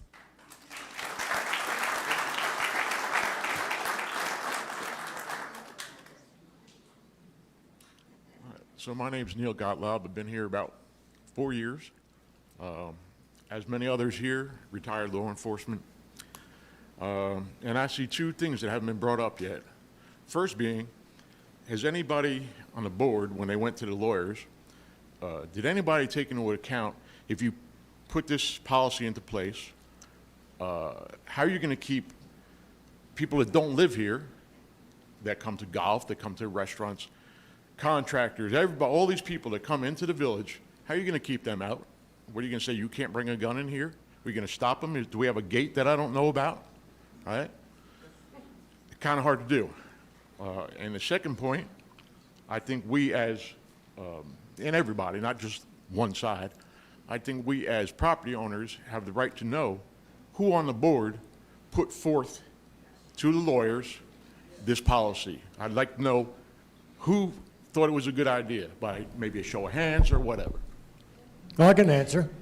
It's already been answered 3 or 4 times today. When we, and again, who is hold we? on, Exactly. just let me answer the, okay, fire off the questions. He said, who am I, who we, whatever, and I'm trying to explain. And if I use a pronoun that's offensive, I'm sorry. If you would please just let me answer. We, us, had a complaint. I understand. A series of complaints. Unfortunately, 3, 5, 1, whatever it was, we, us on this board, are in the enviable position of having to represent everybody in Tellico Village. I'm sorry. You don't know if I'm right or wrong. You don't know if I'm left or right. You don't know, and if you've been watching the videos for the last 3.5 years, there's only 2 people on this board that for the last 3.5 years have worn a jacket. Me and him. You don't know what I have under this jacket. You don't know what my point of view is. But you don't know whether I carry or don't carry. Now you're wondering, why is he wearing a jacket? So here's the issue. We must represent equally all people. The research was, and he said it 3 times, twice, you. What is our position? We asked the attorney. It comes back. That information never should have been published. It was for us to, I didn't make a face at you, sir. No, I understand that, but the problem is... I'm just asking. I didn't make a face at you. No, but the problem was, right, and we all understand that it wasn't supposed to come out, but it did. Because it was supposed to be a board discussion so that we could then present to the general population, this is what we're going to have as an open discussion topic, because it needs to represent everybody from far left to far right. In the middle is where we typically land. I'm sorry. Okay. I'm sorry. if you don't agree with that, but if we said you have a pothole on your road or you've got a bad dog or whatever it is, then we're not going to listen to you because you're liberal, conservative, it doesn't work that way. And that's exactly the point, okay? Because I can guarantee you, I know two people on the board sitting here today. Yeah. Who absolutely wanted this policy, okay? Only because I can see by the way they reacted throughout this whole meeting, okay? So in effect, you're reading my mind on my reaction. No, it's pretty easy to see certain people. So okay? am I But the point for being, it or against it? It's not supposed to be political. No, correct? but am I for it or against it based on you reading my mind? Your back was to me, I couldn't see. Oh, you couldn't, okay, so I'm not one of But them. the point being, the board is not supposed to be political, okay? It's supposed to be for all the members of this community. And obviously, if you only had 3 complaints, people felt the need that there was 3 complaints. We need to bring this right away to an attorney and see what's going on. There were certain people that pushed that more than others. I can guarantee you that without being there. That's my point, okay? It doesn't need to be political. True, I just said all of us requested the attorney give this board an And opinion. if that's what you're going with, then that's fine. That's fine. That's the truth, that's all I can go with.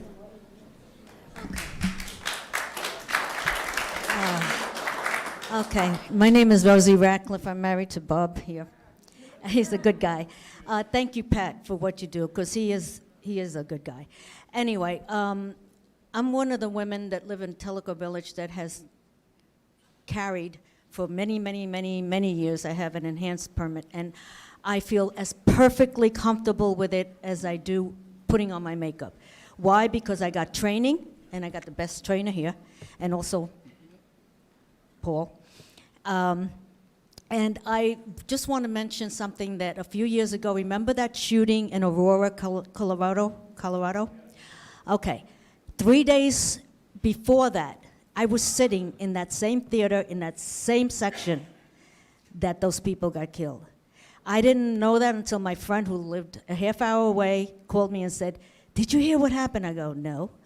That shooting, that was where we were. And I go, "Oh, shit." I'm like, "Excuse me, I'm sorry." Sorry about that. That was scary because then you were sitting duck. There was nothing. When I was in that theater, there was no place to go, and you just sit there and wait to die. Okay. Well, since moving to Tennessee, because obviously you all know where I'm from. Hello.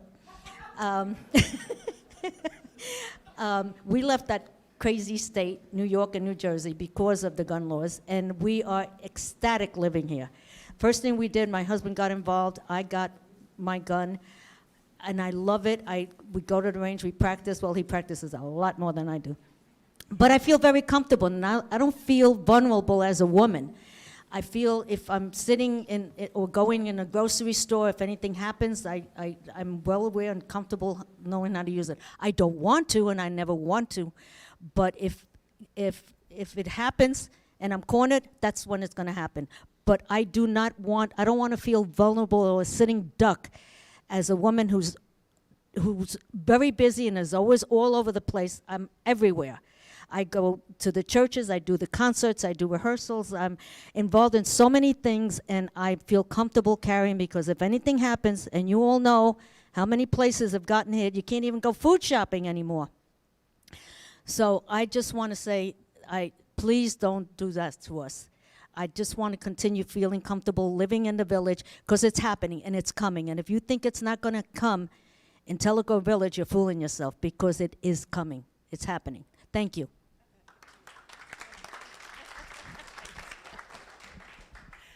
Hi, I'm Darlene Stoll, and I've been here since 2005, and I've been a realtor here for the last 10... Sorry, I'm Darlene Stoll. I've been here since 2005, and I've been a realtor for the last 10 years, so heard from a lot of law enforcement people, and we haven't heard from a realtor, so I thought I'd step up. First of all you ex-law people, thank you. I appreciate you living here, and I appreciate you protecting me as a single female. I am very happy to have you all here and know that my neighborhood is safe because you're here. As a realtor, I can tell you I bring people in from New York, Chicago, and yes, the LA crowd, the ex-LAPD every day, and they are coming for one reason and one reason only, and that is our conservative Tennessee values and our upholding of constitutional rights. They love our beautiful golf course and lake, but there are thousands of golf course and lake communities in this country that they could choose to move to. There are even hundreds in Tennessee. We're not the only game in town.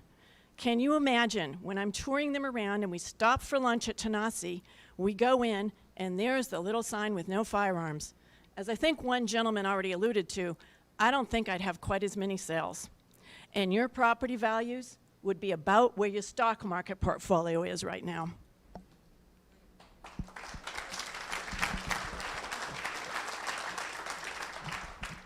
Hello, Kevin Kelly, I'm back. Someone downstairs asked me to ask a question, and Pat, thank you for being candid with everyone. But one of the questions was, in the letter that made it out that wasn't supposed to come out, it stated something about the signs are already made and ready to be posted, okay? Have those signs been made, okay? We have our own sign department. Did somebody authorize signs to be made that are just sitting in a drawer somewhere waiting to be posted, or was that just rumor or whatever? So, no, Marty, as far as I know, signs have not been made. Did I see Clayton Taylor in here a minute ago? Is he still here? He's right there. Where? But by the way, under the Tennessee law, would you- we yeah, can't make so- these so signs. Clayton's Taylor We just- have to buy them. Yeah, Clayton's And so we have not authorized that at all. And just to clear it up, and his legs start shaking when I call, please stand up. That's Clayton Taylor. He runs this, yeah, way to go, Clayton, thank you. So he runs the sign shop and has put that program in place to help save us, as you heard. Have you made any signs? Okay, it was something Got that was both out ends there, covered. and it clarified it, so I think that makes people feel a Perfect. lot better. Thanks for asking the question. The other thing, too, last night, I went to the HOA event that was here, and then I went to dinner at Tanasi, and my firearm did not jump out of its holster and kill anybody. So, thank you.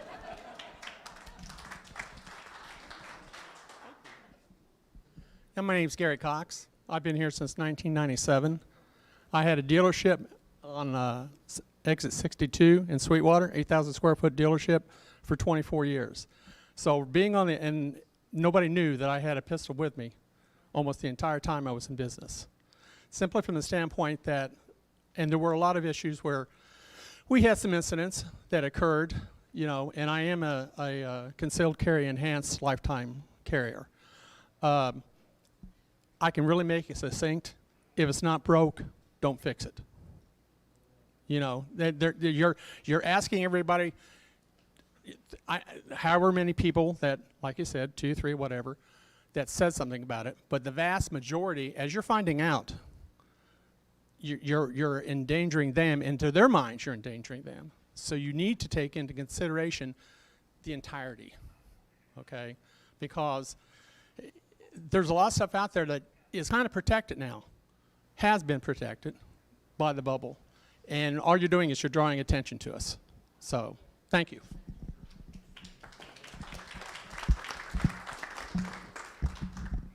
Oh, there was something. Hi, my name is Bob Johnston. I've lived in the village for 4 years. I come from a law enforcement background. I have a couple of questions. There were 3 complaints regarding firearms. And based on 3 complaints in this entire community, I'm sure our lawyer does not work. Sir, may I ask you what your hourly wage is? Oh, okay. Well, it's suffice to say he doesn't work for free. So the entire board has a fiduciary responsibility to spend our money in a wise fashion. I'm sure it took, could you tell me how many hours it took you to make up that directive? A few hours. 2, 3, all right. Numerous hours. So the board decided to spend that money, our money, to hire the lawyer to spend time for this policy, which I think they knew they were going to have opposition to. Now, I'd also thank the board member, the female board member, thank you for giving your attention and not playing with your phone. I do appreciate that. Thank you. I just think that this board did not come into this correctly. They should have used more discretion. They can, understandably, any policy should be, any complaints should be addressed. I absolutely believe that because that's your job. I also believe that you have to use common sense. And common sense on everybody's part has to be done. All right? Do I think it's wise to carry exposed? That's up to the person. That person that's up to what they believe. And that's what we should do. Just let people do what they believe is the right thing, as long as it's legal. And, you know, anything anybody does is going to offend somebody. And we can't please everybody. But we have to please the majority. And that's why we have a board and not 9,000 people sitting in one room. So I think that's what the board should do, is just take a breath. I think you missed it on this one because the information got out. It shouldn't get out on an executive board session anyway, but it got out. That's something you might want to look into, is where did the leaks come from? But that's another topic. Thank you very much.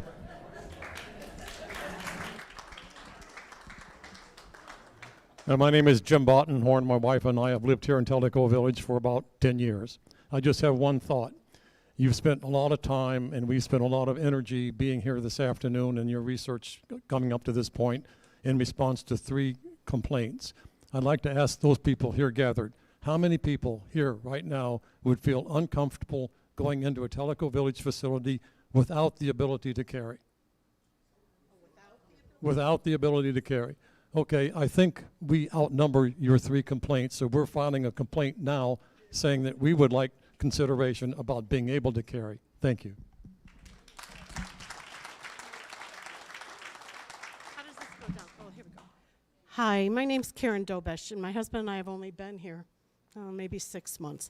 But we come from an area that's, we'll just say, Chicago. Okay, so we know what this is about. I had printed up the agenda for this meeting when it was first published, and the policy was number 12, and it was listed as an outcome as approved. Okay, so it snuck out, but if people hadn't seen it and shown up here.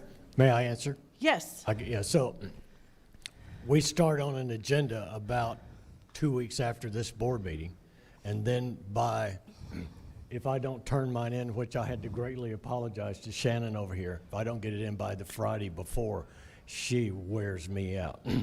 And I missed it this time. So, that being said, when this blew up and it started hitting Nextdoor and Facebook and all that issue, it was way past that limit. It was about 3 or 4 days past that limit of changing that agenda. The agenda, it was already coming out. When this came up, Marty then sends a message to each of us and says, I'm moving this up in the agenda. For discussion. For discussion today. Now, okay. When we get the agenda, and you can go back and look, when we get the agenda, it says discuss, approve, or whatever. He's got it on there saying we're going to vote to approve or what, and that wasn't the issue today. Again, this thing has been rife with errors. Well, I might add, though, but that kind of takes away from our confidence in you. If you're putting on here the handgun, if these people hadn't shown up today, would this policy have been approved? No. No Okay. way. I can rest assured that that's the fact? I swear. My name is Okay. Pat White, 304 Skiatook Circle. Oh, believe me. 301 I'll look you up. I'll look up your phone number. So, ma'am. And if you don't know, call Bob right behind you. He knows where I live.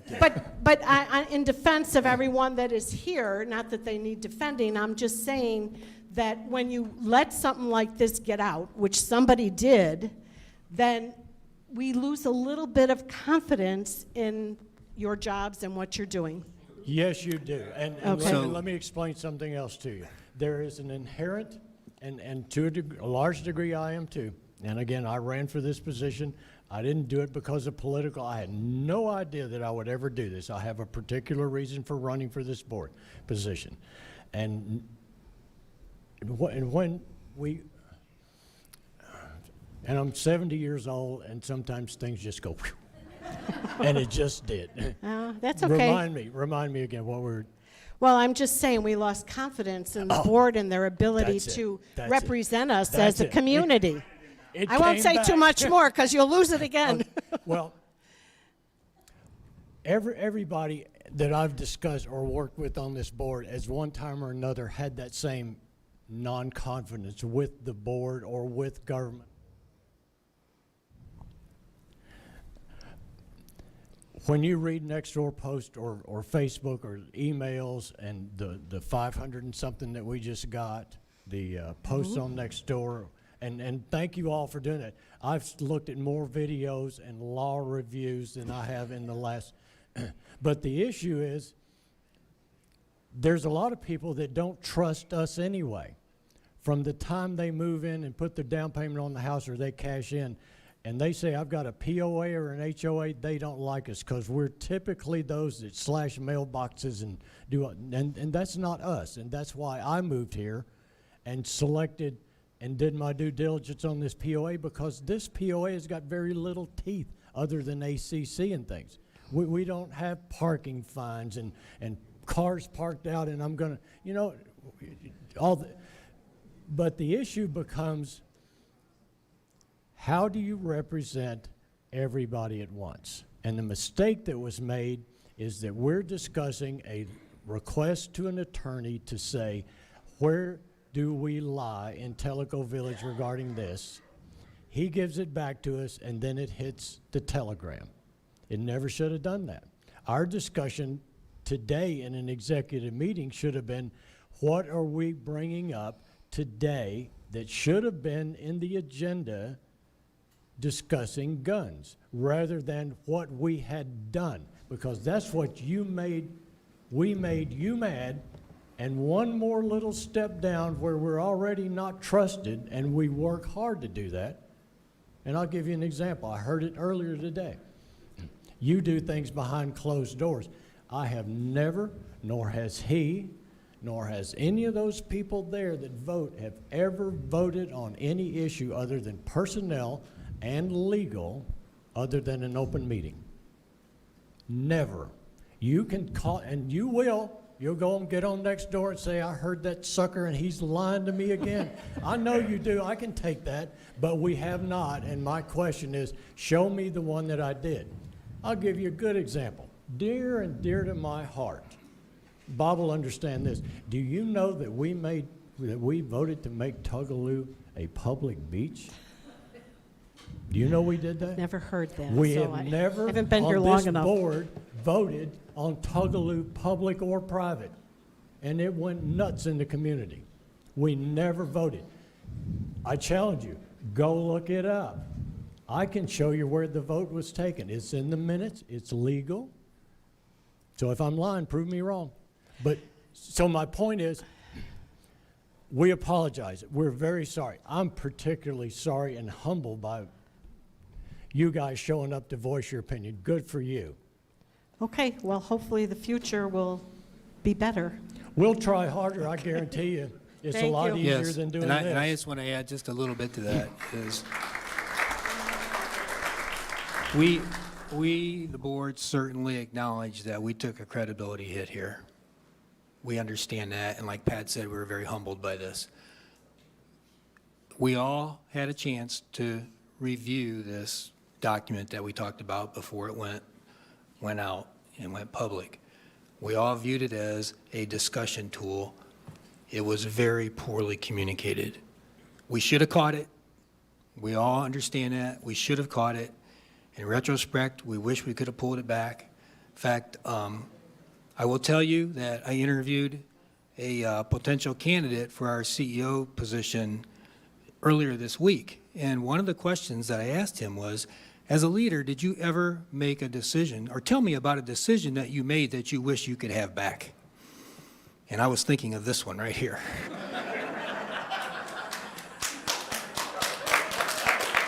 So we really do appreciate everybody's comments.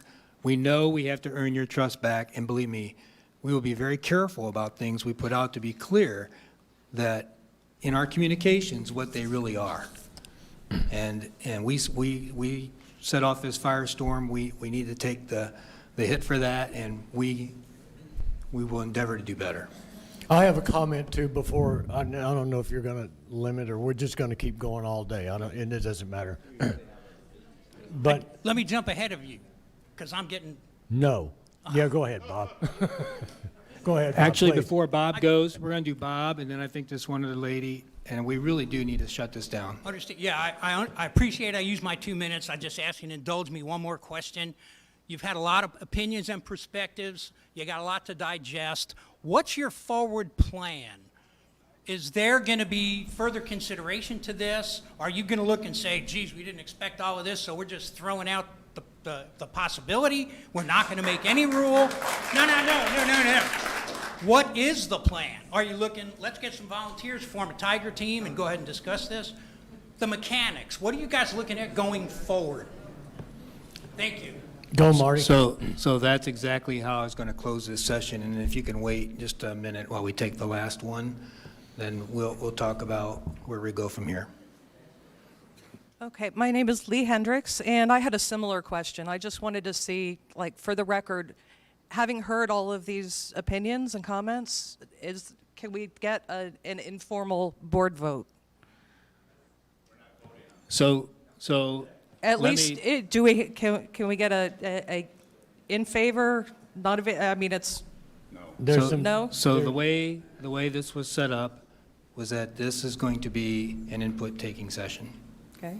So point forward is, we're going to take all the input that we got, both verbal ones that we got today, all the cards and letters that we've received, any questions that we may have received online today, and make sure we go through them and digest them all.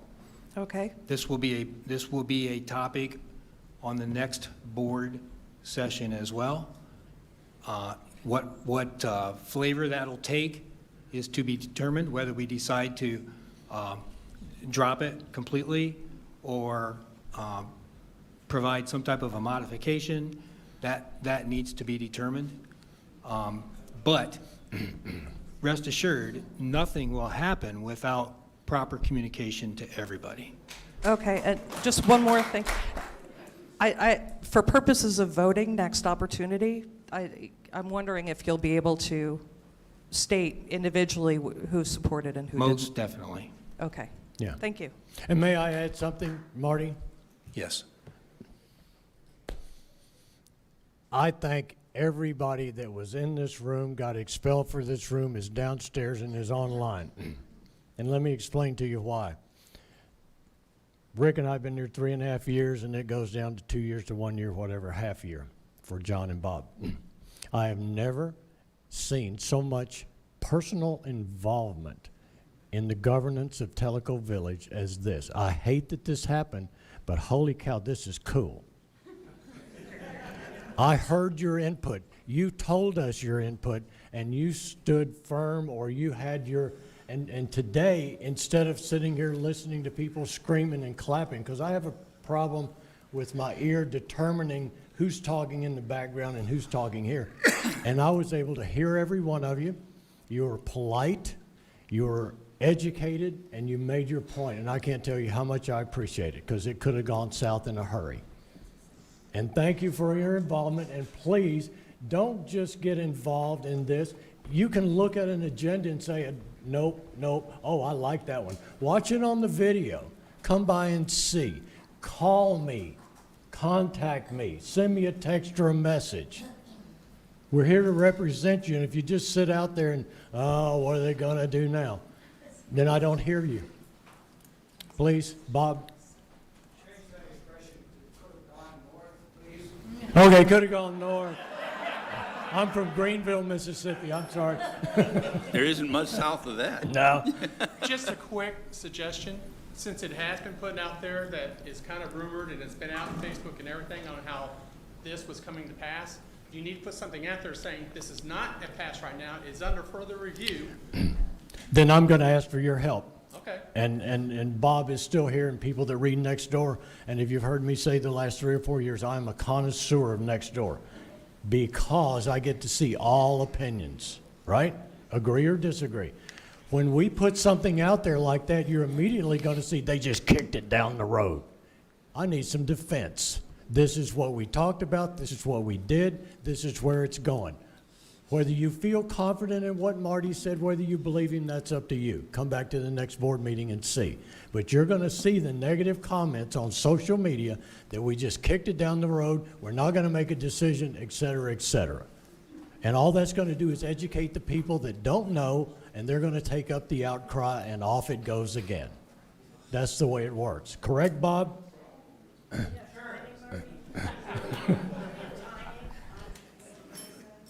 Timing on, Yeah, Marty, well, let's talk about next steps for a minute. okay. So, I mean, I thought I just went through them, but, so if not before, it will certainly come up at the next board meeting. And I think too that, based on this gentleman's comment, and we'll need to talk about it as a board, but some type of a communication would probably be appropriate. Through Telegram or all of our communication mechanisms.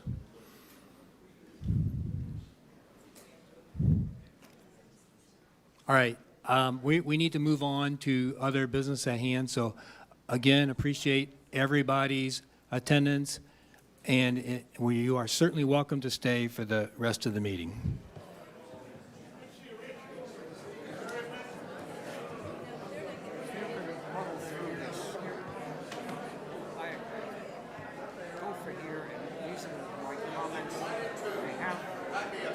The office of John Harris, that's his phone number, it's me.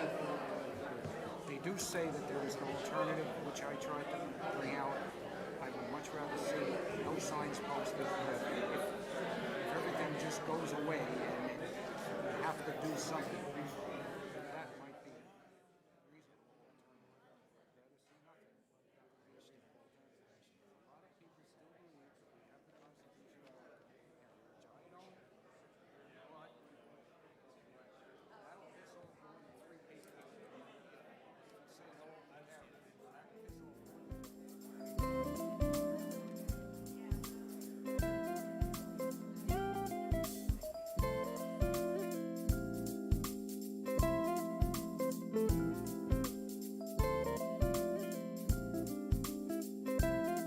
Need to continue with the meeting.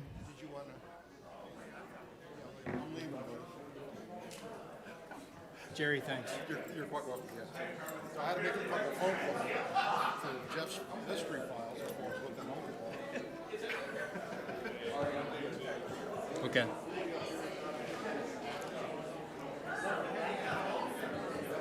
So let's continue on down through the agenda, and as we get to each one, as a board, let's consider maybe if we can defer it or not. Okay. So that'll be the way we'll address the rest of this this meeting. So with that, let's start with Winston and the operations report. How about an abbreviated version, Winston, that doesn't exceed 5 minutes? And we do have a hammer on 5. I've got, yes, Rick, I will speed it up. Thank you. Thank you, Mr. President. June ops report. First, I'll start with admin, high-level finance report. TVPOA had a net income of $674,000 for May, $101,000 favorable to the budget, which was budgeted a net loss of $127,000, mainly due to a lot of maintenance expense that was embedded in the budget. Total revenues exceeded budget by $55,000. Our cash is sitting at $13.8 million. That's reserves, op cash, everything. $2.2 million in op cash, and that is after the adjusted $1 million removed from op cash and put into reserves. Compared to 21 total cash, which was 11.1 million, so we're sitting probably 3.7 better than last year's cash at this time. I'll abbreviate much of my statements here, so I doubt it will coincide with the slides we prepared to put up on the screen, but I think we are all in favor of some brevity. In the IT world, based on the discussion last month, cameras were taken offline based on a decision by the board. They also installed PA speakers added to the Toka Cart Barn to improve loudspeaker coverage for tournaments, which will be very appropriate starting tomorrow. In the newly acquired commercial zone that we purchased from CCI last year, referred to as the Village Squares, we're installing 5 security cameras, much like we have security cameras at various locations throughout the village. And IT worked with Ed Groveman to provide long-range information needed, providing a 10-year roadmap, 10-year budget in the IT world. In HR, quickly, Russell has moved in, gotten oriented, and has moved into conducting some trainings for our employees. Hiring is going a little bit better. 2 full-time account clerk openings are needed, 1 water department opening, 2 seasonal golf openings, and 2 part-time golf openings. Not to mention the CEO and CFO positions that are open. But Russell has been able to keep the hiring moving right along in our rank and file. In the marketing world, I'm watching these monthly, a little concerned about interest rates and the economy in general and how it affects our businesses. Discovery request 122, 103 last year at this time. These are May numbers now, not year to date. I'll cover that in just a second. Let me jump on down to leads. We had a decrease in leads for May of 444 versus 747 for May of 21. Lots closed 9 versus last year in May 32. I'll put an asterisk by that number because I would like to qualify the slowdown in that area. Right now, Beth only has 9 lots available for sale in inventory. There is a bunch of lots that are in the tax, what I refer to as tax sale lots, 140 something of those lots, but 110 of those are already committed, 106 of those are already committed, which leaves 30 left, but those have to go through a 1-year waiting period and further legal cleaning before they're available to be sold. So I can understand why the lot sales have slowed down, but given where we were years ago with hundreds and hundreds of lots that were non-generating versus the position we're in now, we're in much better state financially because all of those lots, many of them have homes on them, and the rest of them are now paying assessments. Year-to-date numbers, the number that stands out in my mind that is concerning, now this is May year-to-date, is the marketing visitors. We're at 1,500 through May, and in 21 through May, we're at 2,000. So there's a drop there. Beth feels like it's maybe a combination of high gas prices, stock market woes, and maybe some of it interest rates. I don't know, but we're watching that. Year to date, POA lots closed 112. Last year through May was 106, so that's pretty much in line with where we were. On the PR side and communications side of Invest World, the 35th anniversary pages have been added to the website. Yes, Telco Village is 35 years old. Hard to believe, but that's the case. There is a Great Gatsby Gala to celebrate our 35th birthday, scheduled for August 27th. Got a big band coming in for this event. She'll have more info posted on that, but for those that want to partake in the festivities, I would get in early on that and enjoy yourself. She's got 2 golf travel writers coming to the village to do articles about Telco Village golf. Anytime we get publicity is a great thing for our golf world and so forth. ACC, this is about our building and permitting that's taken place. Last 30 days, we've had 22 single-family homes. Year-to-date, we have permitted 160 single-family homes.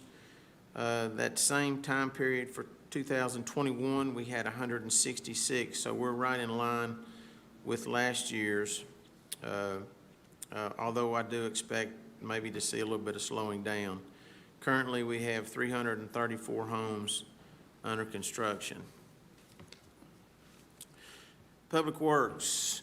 Public Works is the crew that really gets busy this time of year along with golf, but Public Works has long days. Everything is running on full bore, paving, road work, drainage. Everything is just running wide open. So these departments are really, working hard to keep the village in good shape. The PMM, the road treatment in Kahiti is almost complete. The brush collection is now caught up from the spring storms. And keep in mind, when we talk about, brush collection, it's not like we send a pickup truck out and pick up a load here or there. If you'll remember from previous reports, we carted off 31,000 cubic yards of debris last year from Tellico Village. That's many, many dump truck loads of debris. Buildings, the work in the Yacht Club bar remodel is now complete. There's a few minor little details that the Beth and company are waiting on to finish the bar, but the bar's been open since last weekend. Work on boat docks, and they've also been doing building checklists. I asked specifically what took place on the board, on the boat docks, because I knew that Pat, who's not paying attention, would want to know. Rub rail replacement, board replacement, float replacement, hose replacement, and cleat replacement. And I ask, and this is pretty much an ongoing routine that takes place for the docks because of the nature of what they put up with. Landscaping, we've completed all our summer planting of annuals and mulching and checked all irrigation systems. They tested and are turned on for the season. And then utilities, sewer tanks installed, 31, year-to-date 147. January through May of last year at this time was only 93. Sewer leaks, 35 in the month, year-to-date 154 total. Water leaks, 12, year-to-date 162. And the sewer leaks are ahead of last year by approximately 30 year-to-date, but the water leaks are about 30 behind last year. So I'm not sure if there's relevance to timing or whatever, but that's just the data. Let's see. Quick little update on the, our water comes from LUB. We signed a new contract with LUB. In that contract, they are to perform, and when they perform and complete their performance, then they are able to charge us additional for the water that we buy wholesale. The two projects one is the water tank. The tank's been fully erected. The concrete is in the process of curing. Should be cured by the end of this month. The remaining work to be done is piping to be done and tie into our water system, filling the tank, painting the tank. Anyway, they feel like that should all be completed by mid-July. The second improvement that they committed to do was a Von Orr Road pump station. Site work is being restarted this week. They are preparing the site. This station coming in is one that is trucked. It's a pre-built, trucked in, and then put in place, installed, so forth and so on. They're getting the electrical set, conduits run. The pump's on skids, and the building are on skids, and expected to arrive around July 5th. Operations and testing, startup, and all that should follow soon thereafter. So I'm looking at probably the end of July, they'll be operational for that. So at that point in time, that will probably trigger our wholesale rate increase as contracted back in 2020. Next part of my operations report is golf. Last month, the Golf World hosted the Senior and Super Senior 4-Ball Championship. They also hosted the Tennessee Golf Foundation SNEDS Junior Tour. These tours are very important. They are prestige. To hold those events, you have to have a course of certain quality levels before the PGA wants to bring a tournament to you. They also are a great exposure for the village, so it's very positive to us for many different reasons. Golf rounds are about 6,000 ahead of budget. They are 2,000 behind the record year of last year. I think the April weather set us back quite a bit. Now May, we're going to, we did a lot better with good weather, and it appears to be a very dry June, so it looks like we might make up some additional ground. The Red-Tailed Hawk Invitational is this week. Steve is laying out of his practice round because of this meeting. Thank you, Steve, for the dedication. I just wish more people had stuck around to hear that, but nonetheless, it's the biggest tournament of the year. As you'll notice, Chris Sykes was here to do his part, and he was gone because his mind is elsewhere. The Kahidi Back 9 bunker renovation project is well underway, and it's on schedule. Holes 10, 11, 12, and 18 have been completed, and I want to congratulate Jordan for the work he's done out there. He is wholly invested in that project, and that course looks very beautiful. In the rec world, long and short of it is financially rec is operating very well. Their household memberships are at 1183. I think this is the highest household membership stats that they've ever had. The individual memberships are high, but they've had higher numbers, but not by much though. I think there's been a shift because of the increase in amenities and so forth, the broader spectrum that Simon is providing, that people are now moving from individual to household. But the households sit at 620 members, and the highest number that I see for the past, well, through 2016, the highest number I see was 650. So we're well on the way to recouping in memberships. The rec revenue is $52,000 better than budgeted, and expenses are below budget. And I think that's mainly due to some maintenance that hasn't been performed yet. Wellness Center, a lot of new happenings out there. I want to just skip over that for time's sake, but if you're interested in Wellness Center operation, Chota Recreation, programs at Kahidi, I would encourage you to call the Rec World and inquire about that, because they have programs for everybody. Many, many, many new programs. The Beach Pavilion has started up. They have kayak, paddleboard programs. They are adding new vessels to their fleet, and there is sessions for the paddleboard and kayaks 10 to 12 and 1 to 3 each day. Thursdays they have a kayak 101 on Thursdays from 8 to 9, and they even have Sunday events, so get out there and enjoy the lakes. Oh, and one other mention I want to make is the pickleball dedication that takes place tomorrow at, is it 8:30? 8:30. Friday.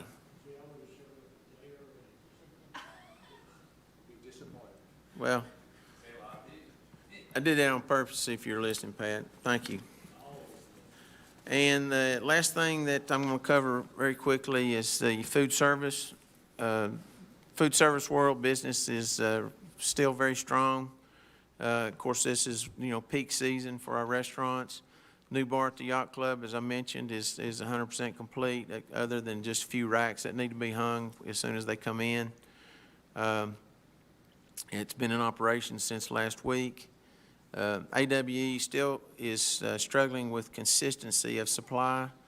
That has to do with vendors not being able to get things, and then it just bleeds on down through the ranks. Staffing has gotten better, though, and for the moment, over the last 2 years, Andy's reporting that he's better than he's ever been with staffing. Toqua Clubhouse sales numbers for May, 124,000. Year-to-date, 543,000. May of 21 was 410. Wait a minute, let me back up there. I've got this backwards. Sales for May was 124,000. Year-to-date sales, 543. May year-to-date sales was 410,000. So we are now 110,000 better than we were this time last year. Tenacity sales, 136,000. So they are now very accustomed and very pretty much the same as Toqua. Year-to-date's 510, so those numbers and Toqua's numbers are pretty similar. May 2021 sales were 426, so they're $80,000 better than last year. And Yacht Club, our third that is on a for-profit basis contract, is 136,000 for the month, 553 for the year. May year-to-date was 452, so the Yacht Club is also 100,000 better. So the restaurants that AWE is running for us are 300,000 better in sales than last year at this time. The Kahiti restaurant, which we run and operate, revenues for May is 57,000. Year-to-date's 216. May of 21, year-to-date, 2021 was 182, so they're 34,000 better. So people are getting out, they're recovering from COVID, they're using our facilities. Just a little historical perspective, and I'll wrap this up. Food service 5 years ago, our food service and facilities, if I look at that total division, through May, were subsidized to a tune of $282,000. In 2017, that same number was $340,000, $56,000 less. But then when you adjust for 5 years of inflation at 20.2%, the 2017 number becomes $409,000. So we are $127,000 better with the contract management and operations than we were 5 years ago, adjusting for inflation. And that's all I have to report. So, a question. So, when you talk to friends and neighbors and property owners, we subsidized our restaurants for so long that it's now part of our culture. They just think we're subsidizing restaurants. And you publish it, you tell them, you put the numbers on finance, you put it in an audit, and it shows that we're not. How can we, marketing and communication and everybody, how can we change this thought? Because we got a lot of new people coming in, they don't know. And my thinking is, if you don't keep banging them with it, oh, you're making a face at me. But they don't know what? That we're not subsidizing our restaurants. Let's be clear now. Yeah, we are. What's the definition of subsidy? What you're talking about is where we cut checks to hold AWE even, so we're paying cash for the service, versus you could look at a financial statement, and since we're now starting to charge rent, but since we have all these fixed costs and maintenance costs with the building that get allocated to food service, that's not paid for by rent, so you could indirectly say we are subsidizing.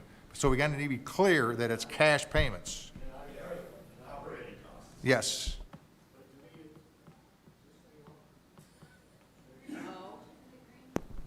There you go, okay. It's just like when you have a corporation and you have a major contractor doing a big part of your job, right? They say you're paying the contractor, yeah, you're really subsidizing whatever you're doing. So I understand. But I think we need to make it clear that we're not bleeding money like we used to in the restaurants. And Well, the clear case of that, Pat, is for the Toqua, Tenacity, and Yacht Club, if Andy, in January, he will lose money, but it does not come from we do not make it up. Those three, he's standalone, and that's, now, I use the word food service and facilities because there's a lot of built-in cost in this building that, you know, in the early days, it all got thrown under the food service division, but it's you know, I don't think it's appropriate to consider it food service cost, but that's the way the developer built this building. And I do think, at least of the people that I talk to, that most of them, when they talk about subsidizing, they're talking about us providing the facility, the equipment, all that kind of stuff, not just the cash payment. That's, you know, you probably get both, but a lot of people that I talk to, that's where the discussion is. But we'd operate those facilities regardless, whether we're operating them or somebody else. Back to communication. So basically, the subsidies that we used to pay, well, I'll use the yacht club, $400,000 just to make them break even. Right. And that was operating cost. Right, that was cash. Yeah, and it's kick food services out, close the doors, you still got cost. Right. Yeah. We still got the building. Oh, you can't leave without me.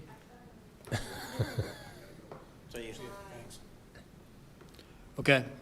Anything else? That's it. All right. Clayton, you're up. Water, sewer. He's excited. He's been waiting a long time.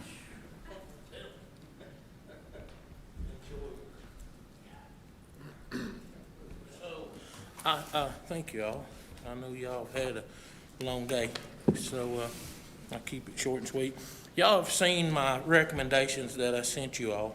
I don't know if y'all want to go through all this, but on the irrigation time and procedures, meeting with PSAC, I wish they were here, but in the last PSAC meeting we had, Marty was present, Pat was present, and John was present. The PSAC supported the recommendation of going to odd and even water metering days, so we would like to do that. Y'all have my recommendations. We're putting on a rain gauge and stuff. Now, on this, I have been asked, some people have said not, some people said to. On the enforcement part, we can take that out before we publicize it, or we can leave it in, whatever y'all would like to do, if y'all approve moving on with this irrigation procedure. That's the question. So are we going to go to an even and odd structure? That's the very simple question. And I can give y'all a good reason why, okay? So, a couple weeks ago on a Wednesday morning, we went back and looked at the water usage and pump time, run times and stuff. From 5 o'clock till 9 o'clock time period, our two pumps at the TAS booster pump, you know, South End booster pump station, the two pumps combined ran for almost 300 minutes. So it was a long time. Water pressures dropped because water levels drop, you know, from the usage. On Thursday, in the same amount of time span, they ran for 90 minutes, one pump. Just one pump ran for 90 minutes. And the low level alarm never dropped, it never kicked in. So it's not the fact that we're wanting to cut back how much water people are using, we're just wanting to spread it out on other days, so. So to me, the question becomes, well, just like Rick just said, are we in favor of going to the even odd system? But in addition to that, do we want to put in this enforcement language? It does seem draconian. I personally think we do not put it in initially. I tend to think that we're to a point that we're either going to authorize spending millions of dollars for Monday, Wednesday, and Friday water usage, or we have alternatives that we can do. Part of it is the increased availability from Loudoun County, the pump pressure that's going to, just like talking in PSAC meetings. But right now, I think it's a priority that we implement first step odd and even watering days. I think we then go back and we see what the effect are, because you're tracking the numbers. Yes. If we're getting the numbers that we look for, or we're not, then we keep publicizing it, and we will get to a point that you're saying people aren't complying, and we're gonna have to spend, what was the number, $13 million? Yes, 13 million, but just for this, okay? Right. First utility district implemented odd and even water metering, and it saved them several $1 million. We're thinking, after speaking with Jacobs Engineering and WK Dixon Engineering, they think we got a possibility, if we can get enough of people to buy into this, that we can eliminate replacing our 12-inch water mains with 16-inch water mains. And that's got the potential of saving several $1 million. And it starts off with, here's a great idea. It's not, we're not asking you to reduce your watering. Correct. All we're doing is saying, don't water the same as next door, do across the street, or across the street. Yeah, and I'm still having a hard time figuring it out, but I'm 304, so I'll probably be even. So No, I'm what? sorry, So I got- Liz, you were done. You then track. We can then find out how effective it is, and then we then have to start marketing, selling, communicating, and then your inspectors then have to start going out, and in the beginning, obviously to say, Pat, you and Alice are watering on the wrong day, right? Yes. And there's no threat, there's no nothing. You say, No. what can we do to help you? I've got these phone numbers that you can call, or my guy can come by, set up an appointment, whatever we decide. But you've got to get that ball rolling before we get into the bad guy. And what we'll do is we'll set up a meeting with irrigation people, you know, the people that are installing irrigation and maintaining irrigation, and get them on board with just setting, you know, irrigation times. So I have a question. I know it's going to sound really stupid, but does anybody live at 201 Tadegwa and 202? Well, I don't know. Actually, I'd urge you to pick vacant lots. We will. We will. This was just information for you all. They're going to be sitting in a board meeting. Yeah. No, that's just. I think we pissed off enough people today. Yeah. You could This just, will you not can be just say, publicized you can until just we- say if your address is 201. Yeah, so- You don't need to put a road name. Yeah, I think if you take out the enforcement piece and Yeah. instead you have your enforcement guys, you know, Coaching council. coach people. So do we need a motion? Well, we got an audience comment. Well, I mean, part of the motion procedure is to then open it up for discussion. Yeah, okay. I'll make a motion to authorize Clayton Public Works to pursue and implement even and odd watering days. I'll second it. Okay, it's been moved and seconded to implement even odd watering days. Any further discussion? Back there. All right, we have a, One thing you need to do when you implement this, and I think we talked about that at the PSAC meeting, is to make sure that people understand that there's somebody that can help them if they can't reprogram their own controllers in their yard, that we will be willing to help. And I would add to that, I'd like to see the communication plan. I was And gonna the say- pieces of the communication. That's plan. where I was say- I agree. I'm a little gun shy right I now. was gonna say, before it goes out, it will be sent to all of Good pun, y'all eh? for approval. Gun shy. Mike? Will you guys be explicitly excluding waterfront lots that pull water from the lake? Yes. Yeah. Yes. Yeah. You may want Yeah, to it says add that. it. Yeah. It says it right here. Yes, sir. You're But exactly you know right. what, we still would like you to do it on your day so nobody gets mad at you. Yeah. Yeah. Give them a red flag. Okay. Good, okay. Well, you need to call Oh, for a I'm vote. sorry. Yeah. Call for a vote. All in favor of the even odd watering plan that Clayton, Rick reluctantly puts his hand okay. up. Anybody opposed? Okay, it's 6-0, Steve. Hey, I've got very Not little here. ass left after this morning. All right. So, You didn't get yeah, called out. to continue on the water and sewer improvement plans, so y'all give me approval to go ahead with odd and even. We'll move forward with that. What we want to do on the water system improvements, we will install data loggers at our LUB connections. You know, they've guaranteed us flow, but we don't know what kind of pressure we're going to get from the increased volume, you know. So what we're going to do is we'll install data loggers at those connections so we can monitor what we're getting. We can get the correct data to enter into our model that we paid Jacobs Engineering to do. And we'll go ahead, if you look, and I know y'all have, but you probably don't recall it, if you look at the water master plan that we had Jacobs Engineering doing, showed a water tank booster station was part of that. So whatever pressure we gain from LUB is not going to affect the Chota water tank pressure. It's not going to affect this booster station. So what we'd like to do is have approval from the board to move forward with the design and engineering plans of the Chota water tank booster station.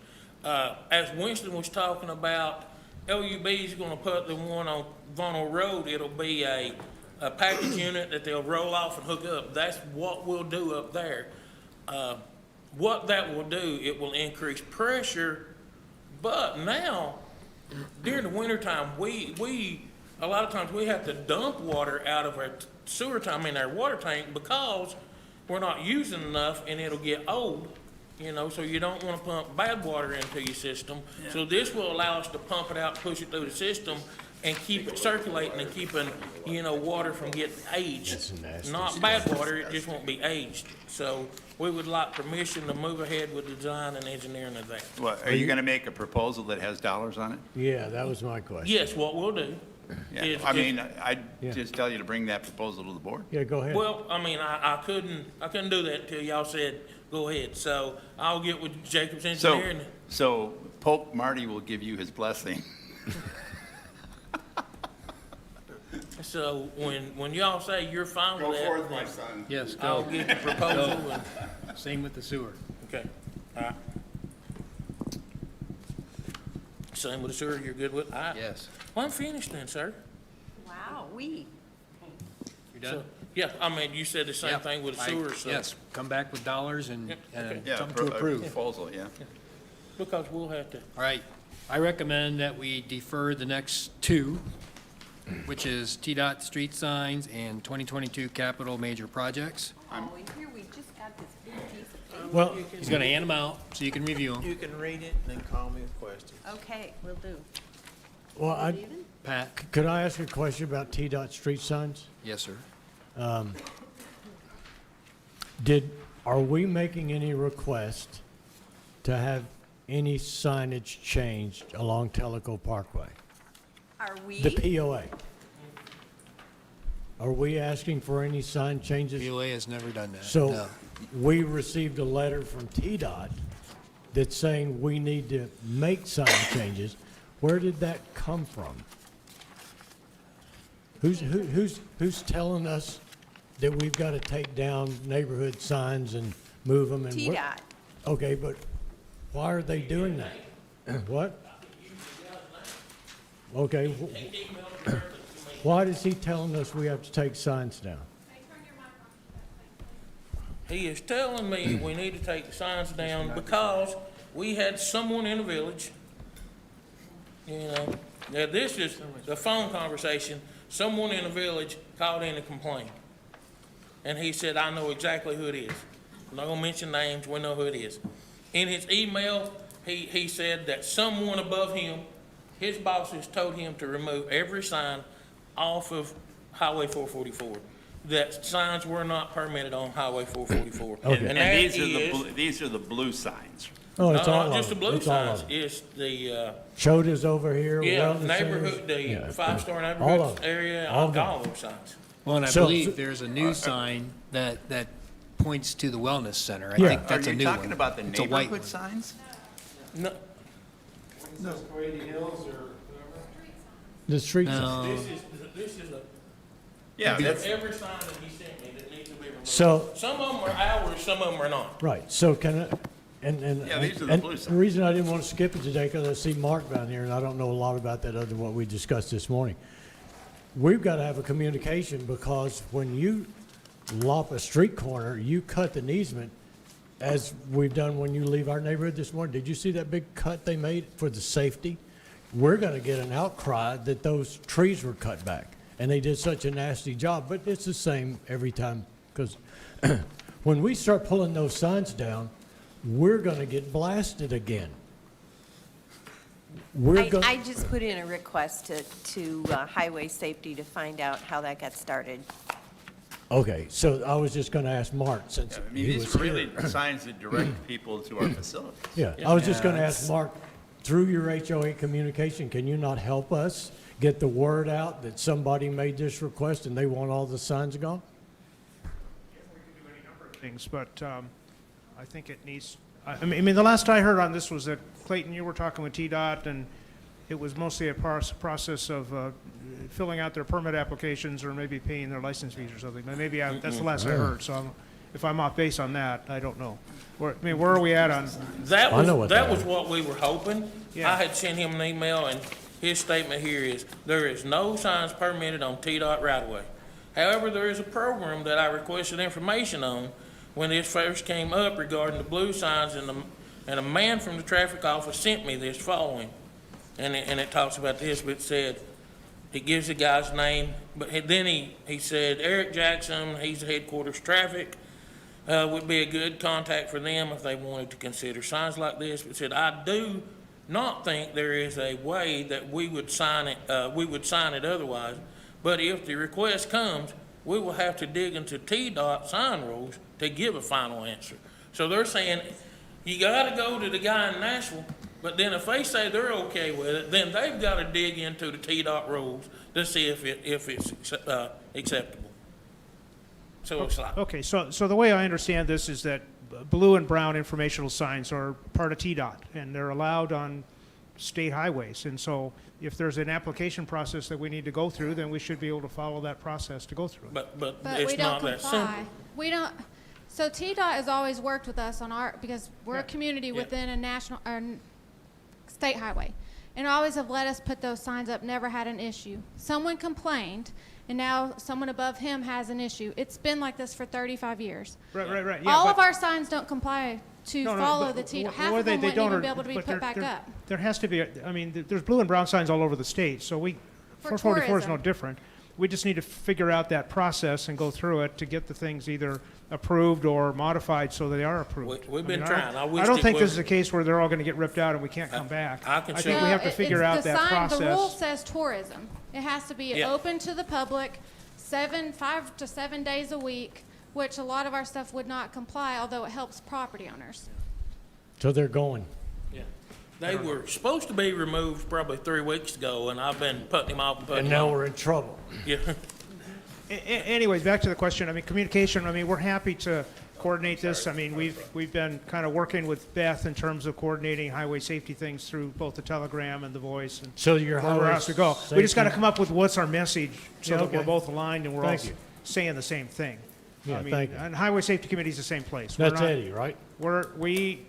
We basically kind of handed it to Clayton and said, go talk to TDOT, and we're not in the middle of that conversation. So no. we're here to support, but we're not going to legislate or get in the middle of that conversation. No one from the Highway Safety Committee ever contacted me. Maximilian Davis is the district operations supervisor, and I got an email that went out to me and several other people about these signs. That's when I got involved. That was May 31st.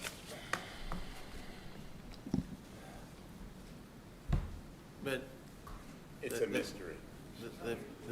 In my 29 years here, it's never been an issue. And our local TDOT guy has never had a problem with them. But we Now- got turned in. Now it's, 22, and we got somebody on up the chain is telling down the chain the signs have got to go.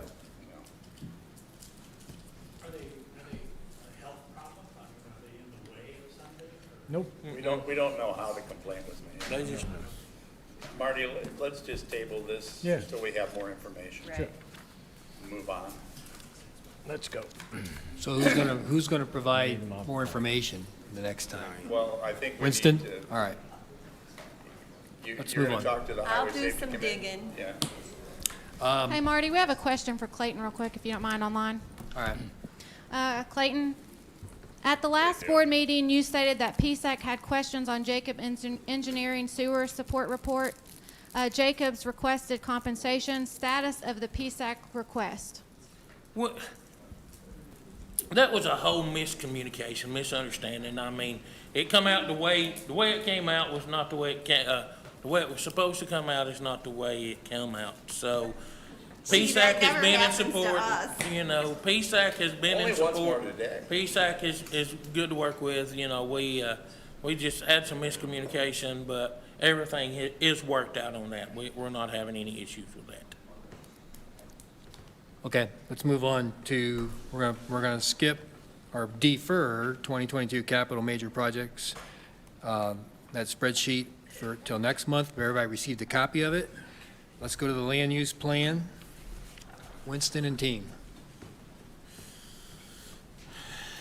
Yeah, I want to just remind the board of a few things.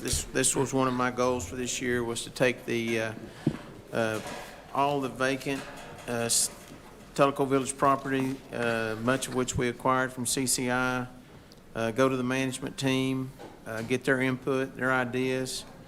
I want to thank the staff. I think they put a lot of thought into this. I think they've got a lot of vision, a lot of creativity. They've come up with some really good uses for the plan. I want to thank Beth and Mitzi, especially Beth put the plan, and you're going to see some very creative ideas and so forth in the future come from this. But now we're going to, just give you kind of the preliminary, and then we'll, pass it on to the board, and then long-range planning will work with it. And then ultimately, all this is going to boil down and come to the board for the board to incorporate into the budget and then approve parts and pieces, all, some, none. That I cannot predict. So Beth, why don't you go through where we are? All right. This is a site plan that shows all the parcels that are kind of highlighted in the different colors. Red and pink were what we purchased from CCI back earlier this year. You can see the designations. There was almost 100 parcels individually. Some of those are just borders or buffers, as Winston likes to call them.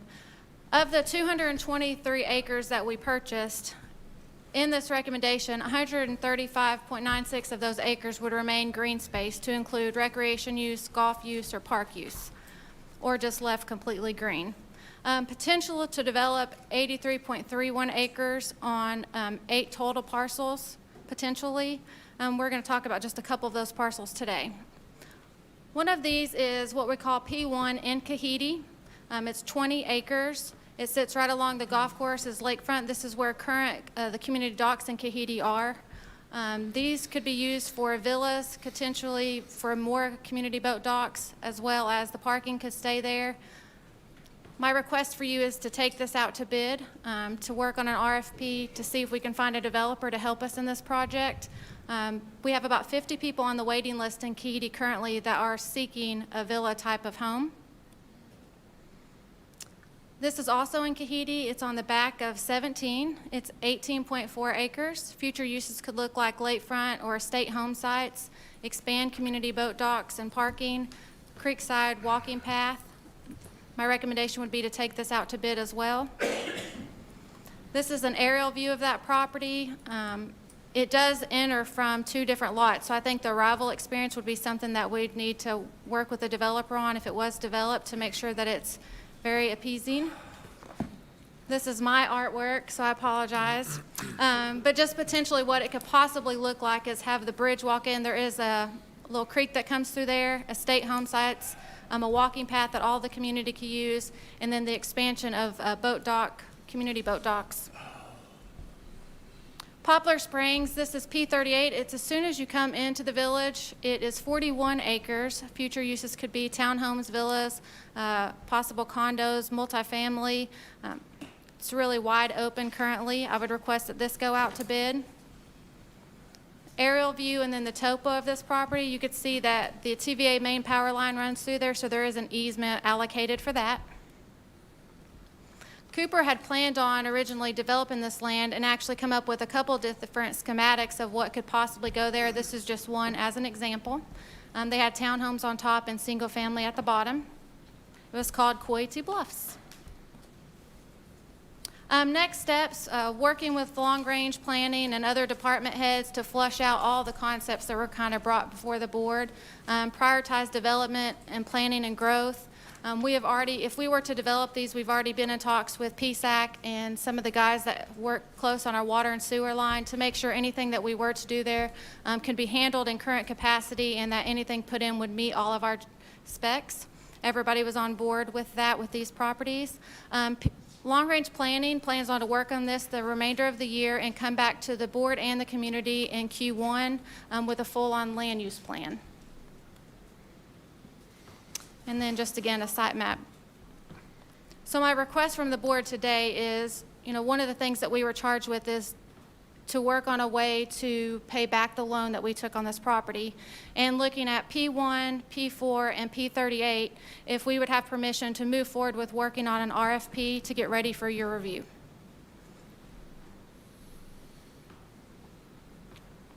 Do I have a motion?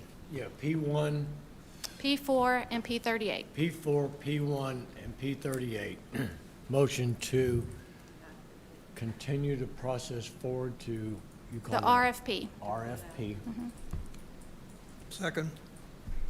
Okay, so it's been moved and second to continue pursuing development plans, put out RFP for P1, P4, and P38. Does that work for you? Any more discussion? What about P2? P2 is the one that I I would know bring what it back to you is. the cost of surveying, so you all can make that decision, since it wasn't budgeted. You don't want to add that in to this? I don't have those numbers right in front of me. I can email them, though. Let's start with these. Any other discussion? Let's take a vote then. All in favor of proceeding as defined in the motion, raise your hand. All opposed? Passed 6-0. Yeah, nice try. Nice try. like, wait, what do you mean? Thank you. Nice try, but he'll Thank call you. you on it. Thank you and good work. He'll call you on it when he comes back and he finds you didn't vote. We are going to defer major contract reviews. The next one is CEO search status. Rick? Yeah, let me get to it.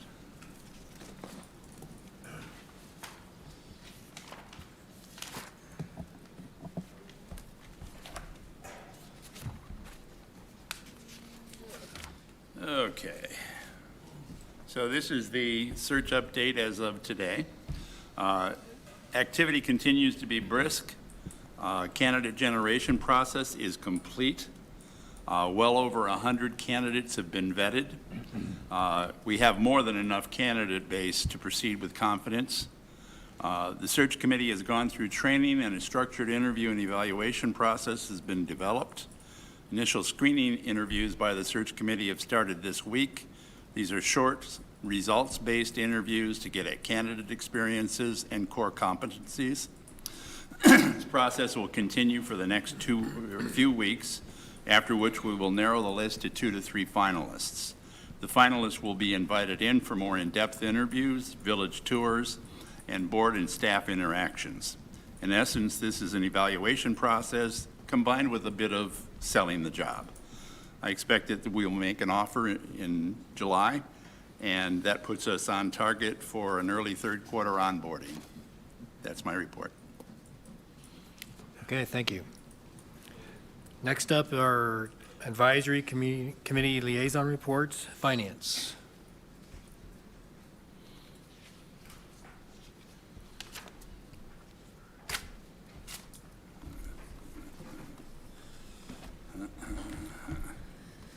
All right, so key operating metrics, we are sitting at 100 more lots assessed than was budgeted, and the suspended accounts were about 43 less than budgeted, so that's good. Under golf, the annual individual memberships are 164, which is 14 better than budget. The annual family memberships is 81, which is 6 better than budget, and the Twilight Golf is at 245, which is 5 under budget. The recreation memberships, Winston already covered that. Individual is at 620, household is at 1183. Jessica, what about the head count numbers? So, head count, I did ask right before I came over here. We have 265 on staff.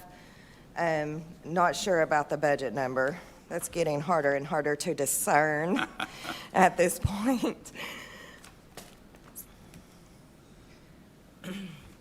So our revenue, we're at 11.6 million. Our expenses is at 9.6, which is leaving us with a net income of 1.9, better than budget. Here is just a high-level look at all of the divisions and their revenue. Most of those are lining up right with budget or a little over. So for all of our divisions, we're sitting at 3% better than budget. Expenses, a lot of this, is upcoming cost, the road work and everything that will be occurring. Those invoices will be coming in pretty soon, and so that number will decrease, but we are 23% better than budget at this point.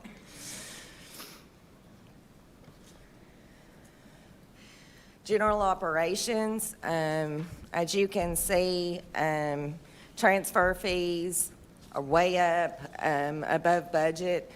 A little bit below last year, but still above budget for this year. Our expenses, the big differences that you're going to see is salaries, and that's due to personnel, staffing issues, and just some under material and supplies is just things that have not purchased yet. So. Golf operations, total revenue is 7% better than budget. Their net income is $824,000.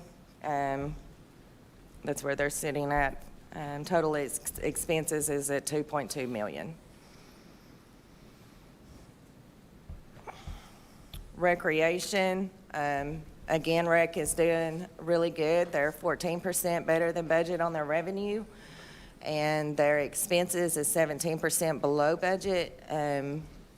Some of that is timing issues that will occur in the future, so that difference will decrease. So tell me what happened in general expense and recreation. It's showing 39 negative to a budget of 4. Well, Rick. I'm not trying to hang you up, honest to God. I know. But just offhand, doesn't it look strange that banking expense, which is fairly low, is 4, and then general expense is 4, and you look at banking expenses 7,242, 2 under, and then you go to the next general expense, and they're all in the double digits, and then suddenly you hit a 4. Is that one of those rollover budget things that hadn't been caught up with yet, perhaps? So what's in general expense? So I will have to, I'm trying to. We'll get that to you, Rick. Yeah, I'm sorry. It just looks odd. I mean. So part of it is your. Yeah, he was was- the accounting. Yeah, he was. Yeah. So we're gonna have to go back into the buckets and look. I'm fine with How that. so far out of the accounting. Like I said, I wasn't trying to make anybody embarrassed. You're fine. It just took me a minute, but some of it, a lot of that is your housekeeping, and that's going to fall in there. And it's not just cleaning; it's the deep cleaning that we are still buying, Okay. and to clean the wellness center and clean the equipment. And we didn't budget for that. Yeah, we got a lot of deep cleaning. Huh? Budgeting snafu. Yeah, Okay, I got it. We'll do better next time, right? we will do better. We'll look at the detail of it. Yeah. Public Works, water revenue, and sewer revenue continue to be below budget. They are more than last year, but they are below budget for this year. Tank installations, just a little under budget at this point. I don't see that continuing with 300-plus homes in process. I believe you'll see that negative variance go away. Their expenses, as you can see, their variances are at 1.5 million. You will see that go away as road work and other major maintenance projects are completed. On water and sewer revenue, I mean, we're showing 144,000 to the negative Yes. versus budget. What was the explanation for that? I will have to look into that one. Okay, fair enough. Okay. It just seems that we missed by a lot. Right, right.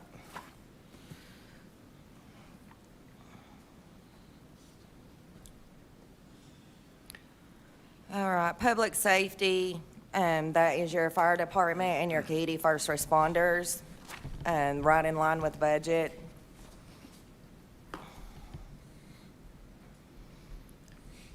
Food service, the revenue that you're seeing, of course, is for Kahiti Grill, 7% better than budget. Expenses are 16% below budget, with some deferred costs that will happen in the future. Dock and RV. So Pat, you will be happy to know that I found some money. Docks will be a whole lot better. Yeah. We did find a mistake in January with some deposits. Actually, there was a little over 100 deposits that were entered incorrectly. We had thought we had them all fixed. Well, that was a lot of money then. It was a lot of money and a lot of accounts, a lot of different accounts. Good but, for you. Thank you. Yeah, so I will get that fixed and get that deposit corrected. So we'll see to where we're not so far below budget at this point. And then our expenses, 32% below budget, and that's a lot of just maintenance on the docks that will be occurring. So the adjustment hasn't been made? It has, I know the amount, I'm adding about $100,000 more Somebody's got this room. to deferred revenue. Hey, Marty, To be adjusted. we got to go. We gotta We go. have to go? There's somebody here. No, I mean, I think they got the room, They've got the room at 5. so we got to go. Well, it's just, We're just about finish done. up. I think we're about done. Yeah. Okay. I'll move quickly. Commercial. Take advantage I'm of almost it. done. Yeah, you just Skip. want to get off the stage, don't you? Commercial, that's your lease revenue for the Village Square building and maintenance cost. They will occur in the future. And This we've already done. we can go through the round, yeah, just skip through rounds. Got all the Because rounds. golf Got all rounds the No is- rec. recreation Got all the numbers. rec. Rec is better We than don't need to budget. approve the funding And so request. just information, Winston has approved a Buffalo turbine blower for Tenacity Golf Maintenance, and he has also approved the Yacht Club tablecloths. You just set the world's record finance I'm report. done. All right, thank you very much. With that, that's through our agenda. Anybody else have any others? Nope. Can I have a move to adjourn? I have another, I want a martini. I'm with you, brother. All right, adjourned.